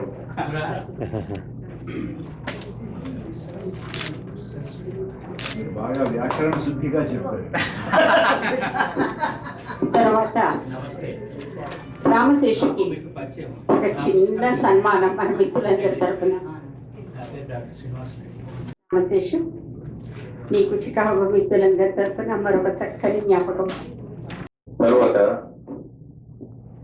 మాకు చిరకాల స్నేహితురాలు, చాలా గౌరవం అంటే నాకు సాహిత్యంలో ఒక దిట్టని చెప్పుకోవచ్చు. మన శారదా పూర్ణ, మన లక్ష్మి, చికాగో నగరంలో చాలా. Lakshmi, please do come and make your comments. అయితే చెప్పడాలన్నీ యాక్చువల్గా అయిపోయాయి, ఇంకా చెప్పవలసింది నిజానికి ఏమీ లేదు. నేను చెప్పదలుచుకున్న 2 ముక్కలు ఆవిడ చెప్పేశారు. రచయితలు చెప్పాక ఇంకా నేను చెప్పేది ఉంటుంది, ఇది ఇంకేం లేదు. కానీ ఏంటంటే ఇంక మరి వాళ్ళు పిలిచారు, అడిగారు కాబట్టి ఏదో 4 ముక్కలు చెప్పాలి. నా ఒక్క చిన్న ముక్క. ముందు పెద్దలందరికీ నమస్కారం అండి. మీ అందరినీ చూడడం ఈరోజు చాలా సంతోషంగా ఉంది. అయితే ఆ ఫార్మాలిటీస్ అన్నీ మానేసి ఒక 2 ముక్కలు ఈవిడ గురించి, ఈవిడ పుస్తకం గురించి మాత్రం చెప్తాను.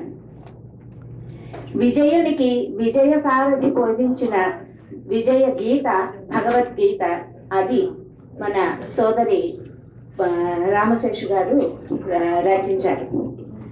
మహాభారత యుద్ధ ప్రారంభంలోనే విషాదంలో వివసుడై కర్తవ్య విముఖుడైన సవ్యసాచికి రథసారథ్యంతో పాటు దుష్ట శిక్షణకు శిష్ట రక్షణకు అవతరించిన కృష్ణ పరమాత్మ సమస్త మానవాళి మహోదయానికి కూడా విజయ మార్గం చూపించాడు.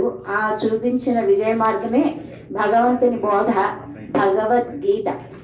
అయితే ఇందాక అందరూ చెప్పినట్టుగా ఇన్ని భగవద్గీతలు ఇంతకాలంగా ఎన్నో ఉన్నాయి, మళ్ళీ ఇప్పుడు ఇంకో భగవద్గీత ఎందుకు అంటే, ఇది విశ్వజనీయమైనది అని మహాభారతానికి పేరు. ఆ విశ్వజనీయమైన ఆ గ్రంథంలో కలికితురాయి భగవద్గీత. ఆ భగవద్గీతని పుర్రెకో బుద్ధి జోహకో రుచి అన్నట్టుగా కాల ప్రభావంలో భగవద్గీత కూడా చాలా అపప్రదలు కలిగాయి.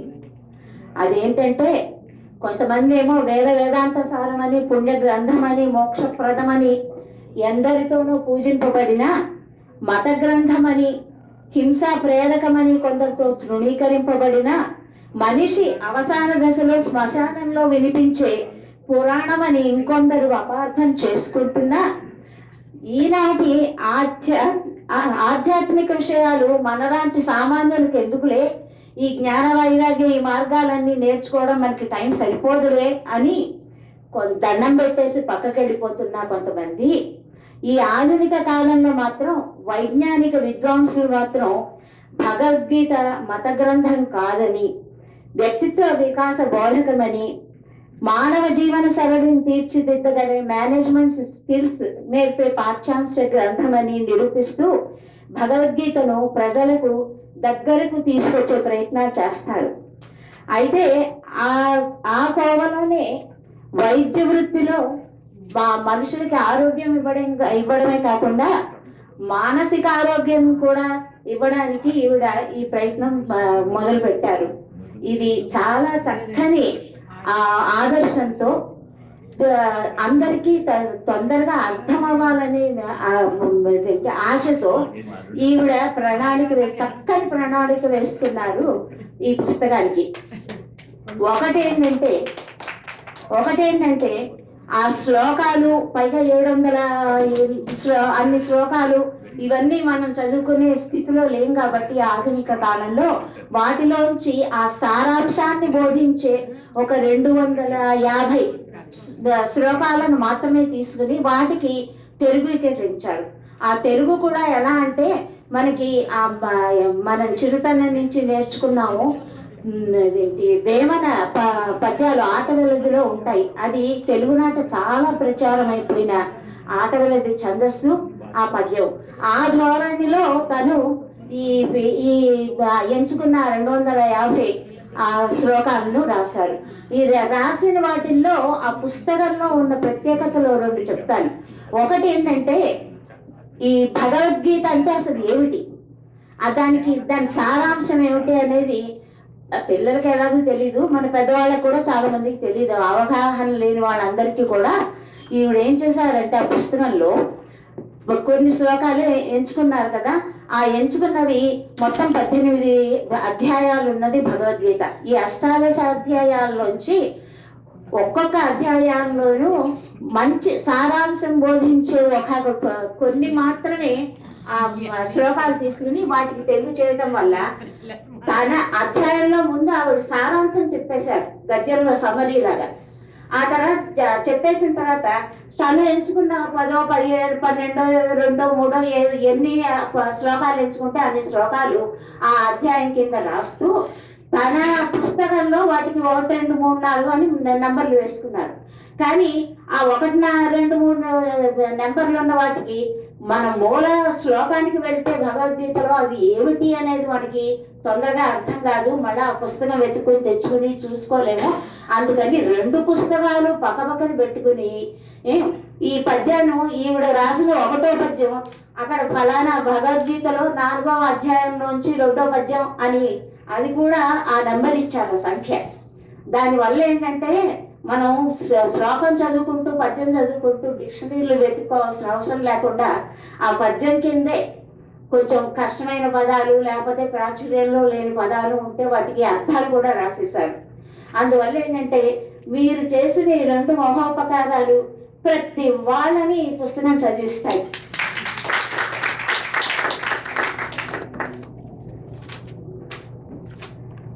ఇది తర్వాత ఇంకో ఉద్దేశం, సులువుగా అందరికీ అర్థం అవ్వాలంటే దాన్ని తేట తెలుగులో ఈ ఆటవిలది పద్యాల్లో రాసేశారు. అది ఇందాక ఆవిడే చెప్పారు. ఆయన వేమన గారు విశ్వదాభిరామ వినురమేమో అంటే అది మనకి ఎలా బాగా పట్టుకుపోయిందో, ఈవిడ సూక్తి ఒకటి రాసేసుకున్నారు, విజయనగర సూక్తి వినిన ముక్తి. అది ప్రతి ఆటవిలది పద్యంలోనూ ఆ 4వ పాదం అది ఉంటుంది అనమాట. అలా ఉండడం వల్ల ఏంటంటే వాటిని ఇది మకుటంగా ఒకటే కాకుండా ఆవిడ విజయనగరంలో పుట్టినందుకు ఆ జన్మభూమి దాన్ని తలుచుకుంటూ అది కూడా చక్కగా తన భక్తి తెలుపుకున్నారు. ఇంకపోతే ఆమె రచన శైలికి ఒక మచ్చుదొనికలో ఒక 2-3 చెప్తాను. నేను అసలు 4-5 రాసుకున్నాను, అందులో ఆవిడ అన్ని చెప్పేశారు. ఇంకా నేను మళ్ళా చెప్పాల్సిన అవసరం లేదు. కానీ ఇంకొకసారి మరి 2వ చెప్తే బాగా అర్థమవుతుందని ఇంకొక మాట చెప్తాను. ఇది అనన్యాశ్చింతయోమ, అది అందరికీ తెలిసిన శ్లోకమే కదా. దానికి ఈవిడ రాసి ఉన్నది ఏంటంటే, నాదు స్మరణ చేసి నన్ను ఆశ్రయించిన జనులకు ఏమి లోటు కలుగును అని. అంటే నాదు స్మరణ చేసి నన్ను ఆశ్రయించిన జనులకు ఏమి లోటు జగములోన. ఇందులో అర్థం లేక అని పదం ఏముంది? వారి శుభం కూర్చ వచ్చదననే చక్రి. విజయనగర సూక్తి నిన్న ముక్తి. అది అంటే అంత సులువుగా అర్థమయ్యేలాగా మనం ఇక్కడ శ్లోకం నంబర్ ఇచ్చారు, 9వ అధ్యాయంలో 22వ శ్లోకం అని. ఆ పుస్తకం ఈ పుస్తకం పెట్టుకుంటే ఈవిడ రాసిన 9వ అధ్యాయంలో 6వ పద్యం అక్కడ 9వ అధ్యాయంలో 22వ శ్లోకానికి కరస్పాండింగ్ అనమాట. అప్పుడు ఆ రెండు పెట్టి చదువుకున్నప్పుడు ఎంత స్పష్టంగా అర్థమవుతుంది. ఇందాక మనం ఏదో చదివేసి శ్లోకాలు 4 అవి మళ్ళా బుర్రలో ఉండవు, అవి వెళ్ళిపోతాయి. ఆ బాధ లేకుండా డిక్షనరీలు వెతుక్కుంటూ అస్తమానం అవస్థలు పడకుండా చక్కగా తేట తెలుగులో పైగా అర్థాలు కూడా ఇస్తూ రాశారు. అది నిజంగా నిజంగా మిమ్మల్ని చాలా మెచ్చుకోవాల్సిన విషయం అండి. ఇంకొకటి నాకు చాలా బాగా నచ్చింది, యథా యథా హి ధర్మస్య అన్నప్పుడు ధర్మం ఎప్పుడు తరుగు ధరణిలో చూడంగా నీతి పదము తిరిగి నిర్ణయించ మరల వచ్చేదననే మనిషిగా మధువైరి. ఆ మధువైరి అంటే ఏమిటో తెలియదేమో అని గబగబా ఆ మధువైరికి అర్థం రాసేశారు. ఆ నిర్ణయించడం అంటే ఏర్పాటు చేయడం అనేది అది రాసేశారు. అలాగే పరిత్రాణాయ సాధన ఇదొకటి చెప్పి ఊరుకుంటాను ప్రకాశం గారు. పరిత్రాణాయ సాధునాం అది శిష్ట రక్ష కొరకు, అంటే శిష్ట రక్ష కొరకు శిక్షించ దుష్టుల వినాశాయ చతుష్కృతం పాపకర్మలన్నీ వమ్ము చేయ పరుగుతోడవచ్చు పరమాత్ముడు భువికి. నాకు చాలా నచ్చింది ఆ పాదం. పరుగుతోడవచ్చు పరమాత్ముడు భువికి విజయనగర సూక్తి వినిన ముక్తి. ఇలాగా ఇంత సులభంగా ఉంది. ఆ రెండు పుస్తకాల దగ్గర పెట్టుకుని ఇప్పుడు మనం కూడా చదివితే మళ్ళా ఒకసారి భగవద్గీతను మొత్తాన్ని చక్కగా స్మరణ చేసుకోవచ్చు. చివరిగా ఇంకొక చిన్న ముక్క చెప్పేసి మానేస్తాను. ఇంకా చివరిగా గీత మహాత్మ్యం అంటూ భగవద్గీత పారాయణ ఫలితాన్ని కూడా విశదీకరించారు ఆ ఎండులో. అది చక్కని ముగింపు ఇచ్చింది ఈ పుస్తకానికి. భారతీయ సంస్కృతి సంప్రదాయ పునరుద్ధరణకు మార్గం సుగమం చేసిన ధన్యురాలు సోదరి శేషు శర్మ గారు. ఈ అధ్యాయాలను స్కూళ్లలో తప్పనిసరిగా పాఠ్యాంశాలుగా చేర్చి ప్రచారం చేసి మన జాతి వ్యక్తిత్వ వికాసానికి మన ప్రభుత్వాలు కూడా దోహదపడాలని ఆశిస్తూ సోదరి శేషు శర్మ గారికి మరోసారి ధన్యవాదాలు.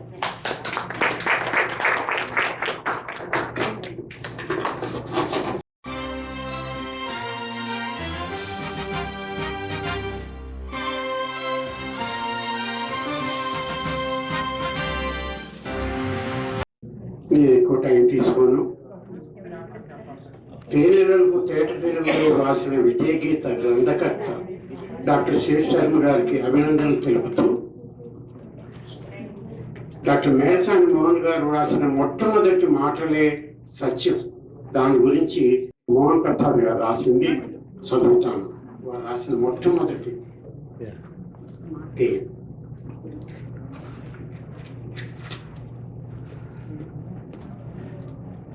సుప్రసన్న శబ్ద శోభిత శైలి ధారాళ భావధార రాజలంగ విజయగీత పలికే విదుషి శ్రీమతి పూడి పెద్ద శేషు శర్మ పేర్మి వెలయ. అంత తేలిగ్గా ఉందని మనకి మేడసాని మోహన్ గారు ఆ పుస్తకం మీద తాకీదు ఇచ్చారు. తర్వాత ఇలా చెప్పాను, లైబ్రరీ సైన్సెస్ అన్నాను కదా. ఈ పుస్తకం పట్టుకుంటే నాకు కనిపించినటువంటి విశేషాలు ఏంటంటే, ఇందులో విజయగీత రాసింది విజయనగరలో పుట్టి పెరిగిన డాక్టర్ శేషు శర్మ గారు. ప్రచురించిన పుస్తకాన్ని విజయనగరంలో పుట్టిన డాక్టర్ తాత ప్రకాశం గారు. ప్రచురించిన పుస్తకాన్ని విజయనగరంలో పుట్టిన పుస్తకం అంకితం చేసింది విజయనగర రాజవంశంలోని విజయరామ గజపతి రాజు గారికి. ముఖ చిత్రం ఈ పుస్తకానికి డిజైన్ చేసింది కోట పశ్చిమ ద్వారం, ఇది విజయనగరంలో ఉంది. ముఖ చిత్రాన్ని డిజైన్ చేసింది విజయనగర వాస్తవ్యులు శ్రీనివాస గారు. పుస్తకంలోని చిత్రాలు వేసింది విజయనగరంలో ఉంటున్న కరిడే హాల్ వెంకట భీమారావు గారు. ఛందోజ్ఞానం భాషా జ్ఞానంతో విజయగీతకు తనకున్న అవసరమైన మార్పులు చేసి మెరుగులు దిద్దినది నేమాని మోహన్ ప్రసాద్ గారు, విజయనగర వాస్తవ్యులు. ఇంతమంది విజయులు విజయనగరం ఉండగా ఈ పుస్తకం శీర్షిక విజయగీత కాకుండా ఎలా ఉంటుంది అని అన్నారు రచయిత్రి గారు. ఏమైతే విజయగీత గ్రంథంతో కిరీటం పెట్టారు. తాను పుట్టి సదా ప్రేమించే విజయనగరం ఊరిలోని వారందరికీ డాక్టర్ శేషర్మ గారు, తాతా ప్రకాశం గారు ఇద్దరూ కలిసి భగవద్గీతని విజయనగర గీతగా మనందరికి అందించినందుకు శ్లాఘించవలసిన విషయం. అయ్యా, నా తెలుగు అంత బాగుండదు కాబట్టి ఇంగ్లీష్లో చెప్తాను. Seshu, I know her since 1967 because she was in medical school, couple of years junior to us, and then I knew her since then, and then in US. So 1967 means 23 plus 20 to 45 years. And her better half, Ravi, I knew him since 1965, and they both are an asset to the medical college and to here. And they excel wherever they are. Okay, and so it's an honor and pleasure to be their friend. I just wanted to tell that to both of them. And anyway, I want to leave you a small note. The other day, I was driving near my house by the church. It said outside the church, it said, "If you like Jesus, please honk. But if you really want to meet Jesus, please text and drive." I just want to tell you that to end it. Thank you. Thank you. Thank you very much. కొల్లేని Padmarao గారు 2 వాక్యాలు మాట్లాడకూడదు. రెండు వాక్యాలు. Please come. He is one of our supporters in the Chicago area. మనబడి స్థాపించి పిల్లలకి అందరూ చదువు చెప్తున్నారు. ఈ మాట్లాడకుండా 2 వాక్యాలు చెప్పండి మీరు. నమస్కారం అండి. నేను కరింగమన్ను కొళయల్ మొహమ్మద్ గారు రాసిన నేను భారతీయుడిని అనే పుస్తకం చదివి దాని గురించి 2 మాటలు చెప్పాలనుకున్నాను. నేను రాసుకున్న వాటిల్లో ఆయన చిన్నతనంలో గురుకుల విధానం గురించి ఆయనకున్న అభిప్రాయం, గురుకుల విధానం విశిష్టత గురించి చాలా చెప్పారు. చాలా నచ్చింది. అలాగే ఇందాక రామారావు గారు కూడా మెన్షన్ చేశారు దీన్ని. Discovery of India, glimpses of world history అని జవహర్లాల్ నెహ్రూ గారు రాసిన పుస్తకాలు ఆయన ఇంగ్లీష్లో చదివారు. ఆ పుస్తకాల్లో ప్రస్తావించిన ప్రదేశాలకు వెళ్ళి చూశారు. ఎక్కడా పెద్ద స్పందన కలగలేదు ఆయనలో.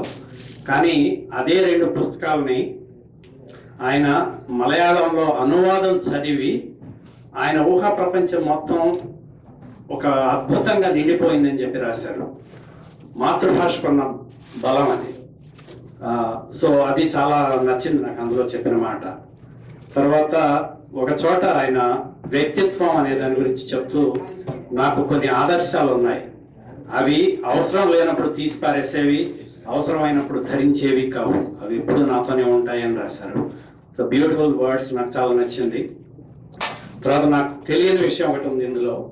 బీహార్ రాష్ట్రంలో వైశాలి నగరం అని ఉందండి. వైశాలి నగరం గురించి రాస్తూ అక్కడి మహారాజును ప్రజలే ఎన్నుకునేవారని రాశారు. అండ్ కనుక ప్రపంచ చరిత్రలోనే ప్రజాస్వామ్య ప్రభుత్వానికి పుట్టినిల్లు వైశాలి అని చెప్పి రాశారు. అద్భుతమైన డిస్కవరీ అనిపించింది నాకు. తర్వాత కలసపూడి శ్రీనివాసరావు గారు పబ్లిష్ చేశారన్నారు. వేమూరి కృష్ణమూర్తి గారు 2వ సారి అనువాదం చేసి దాన్ని పరిష్కరించి చేశారన్నారు. ఎల్ఆర్ స్వామి గారికి, వేమూరి కృష్ణమూర్తి గారికి కూడా ధన్యవాదాలు. చాలా చక్కటి సరళమైన భాషలో రాశారు. అది బ్యూటిఫుల్. పూర్తిగా చదువుతాను. విజయగీతను ఇంకా చదవలేకపోయానండి, రాత్రి పంపించారు ప్రకాశం గారు. నేను తప్పకుండా చదివి మీకు స్పందన ఇస్తాను. Thank you. థ్యాంక్స్ అండి. JM, I think he is another asset and a pillar for the society. సంఘాలకి సాహితీ మిత్రులతో స్థాపించారు. ఇక్కడ 2 వాక్యాలు మీరు కూడా చెప్పేస్తే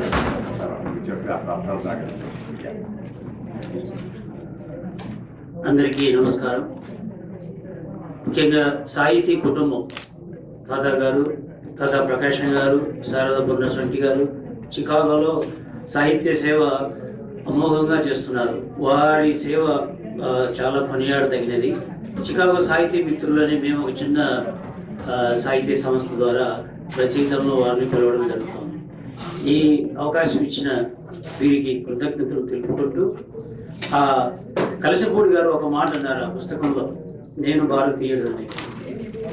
ప్రపంచంలో ఉన్న మతాల్లో 150 కోట్ల మంది క్రైస్తవులు, 150 కోట్ల మహమ్మదీయులు, 115 కోట్ల హిందువులు ఉంటే భారతదేశం ఒక్క దేశంలోనే ఈ 3 మతాల వారు కలిసి జీవిస్తున్నారు. అది చాలా గొప్ప సాంప్రదాయము. అటువంటి సాంప్రదాయాన్ని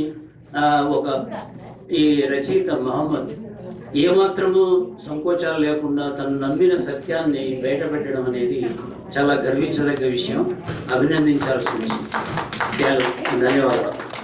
మా స్నేహితుడు ఈ సాహితీ సభ కాబట్టి సరస్వతి మీద ఒక చిన్న గీతం ఫార్మల్ కొడుతున్నాడు, దీంతో సభ ముగిస్తాం అంతే కదా. తర్వాత ఒక వాక్యం, final word will be Vishalapurna. Okay, ready. Government Gopal Krishnamurthy చెప్పాను కంప్లీట్ ఏదో అసిస్టెంట్ జనరల్ మేనేజర్ చాలా రోజుల క్రితం గవర్నమెంట్ చేసి ఇక్కడ ఉంటున్నాను. ఉపోద్ఘాతాలు అవి చెప్పడానికి టైం లేదు కాబట్టి సరస్వతి యొక్క వైశాల్ వెంకటేశ్వరరావు గారు మహాకవి కాళిదాసులో ఆయన పాడినటువంటి శామనాథ్. ఈ సంవత్సరం వైశాల్ వెంకటేశ్వరరావు గారి 100వ జయంతి సంవత్సరం డిసెంబర్ 4న ఆయన 100వ పుట్టినరోజు జరుగుతోంది. అవకాశం ఉన్న వాళ్ళందరూ కూడా వారిని సంస్మరించుకుంటూ వారి పాటలు పాడడం కానీ గీతాలు పాడడం చేసి వారికి మనం నివాళి ఇచ్చుకోవాలి. ఎందుకంటే ఆయనకి విజయనగరానికి ఎంతో అవినాభావ సంబంధం, విజయనగరంలో మలచబడిన శిల్పం. సో ఇప్పుడు నేను డైరెక్ట్గా సార్ శ్యామనాథ్ గారు భగవంతుడు నాకు ఇచ్చినటువంటి టాలెంట్ మేరకు చదువుతాను. తప్పులుంటే పెద్దలు, విదుషీమణులు, విద్వజ్ఞులు నన్ను మన్నించగలరు. మాణిక్య వీణాముపలాలయంతి మదాలసాం మంజులవాగ్విలాసాం మహేంద్ర నీలచ్యుతి కోమలాంగీ మాతంగ కన్యాం మనసా స్మరామి. చతుర్భుజే చంద్రకళావతంసే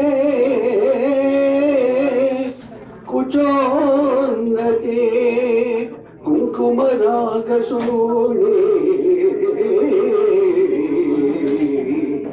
ఇంద్రేక్షు పాచాంకుశ పుష్పబాణహస్తే నమస్తే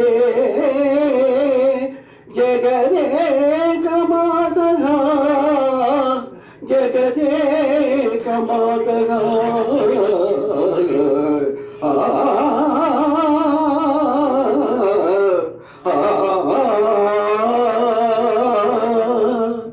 మాతా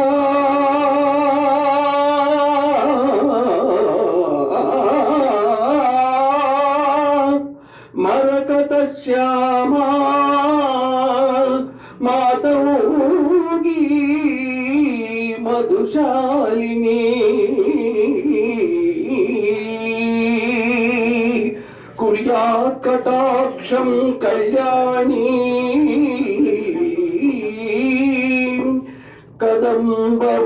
కదంబవనవాసిని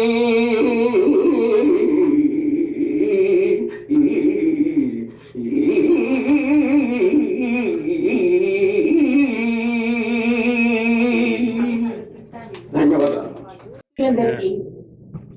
సావధానంగా చాలా సౌజన్య భావంతో ఇంతవరకు సాహిత్య కార్యక్రమాన్ని చూసిన మీ అందరికీ కూడా కృతజ్ఞతలు. ఈరోజు సభకి వచ్చేసి 3.5 గంటల సాహిత్య సమావేశాన్ని చాలా అద్భుతంగా దిగ్విజయం చేసినటువంటి మన ముఖ్య అధ్యక్షులు మెడసాని మోహన్ గారికి, ఎస్వి రామారావు గారికి, రచయిత్రి రామశేషుకి, వక్తలు ప్రతి ఒక్కరికి కూడా కృతజ్ఞతలు చెప్పుకుంటున్నాను. ఈ రోజు ముఖ్యంగా చెప్పవలసింది యుగంధర్ నాగేష్. ఆయన సహకారం చాలా గొప్ప. ఈ రోజు సమావేశంలో వచ్చినటువంటి పెద్దలందరూ ఉన్నారు. ఇప్పటికీ లైబ్రరీ నుంచి 2 సార్లు వచ్చింది. 5వ గంట కొట్టేసరికి వాళ్ళు లైట్లు ఆపేసి తాళాలు వేస్తారని చెప్పారు. అందువలన ఏరియా లైబ్రరీయన్ వారికి ఇక్కడ సహాయం అందించిన టెక్ వాళ్ళందరికీ కూడా కృతజ్ఞతలు చెప్తున్నాను. భారతీ తీర్థ సప్నా సంస్థల తరఫున ప్రతి ఒక్కరికి కృతజ్ఞతలు. మీరందరూ తలో చెయ్యి వేసి మీరు ఇంకా వచ్చే 4 నిమిషాల్లో ఖాళీ చేద్దాం. నమస్కారం. Thank you all very much. We hope to meet again. Thanks for your patience and making this function a successful one. And my gratitude to all of you on behalf of SAPNA, also. Thank you all. God bless you. Bye.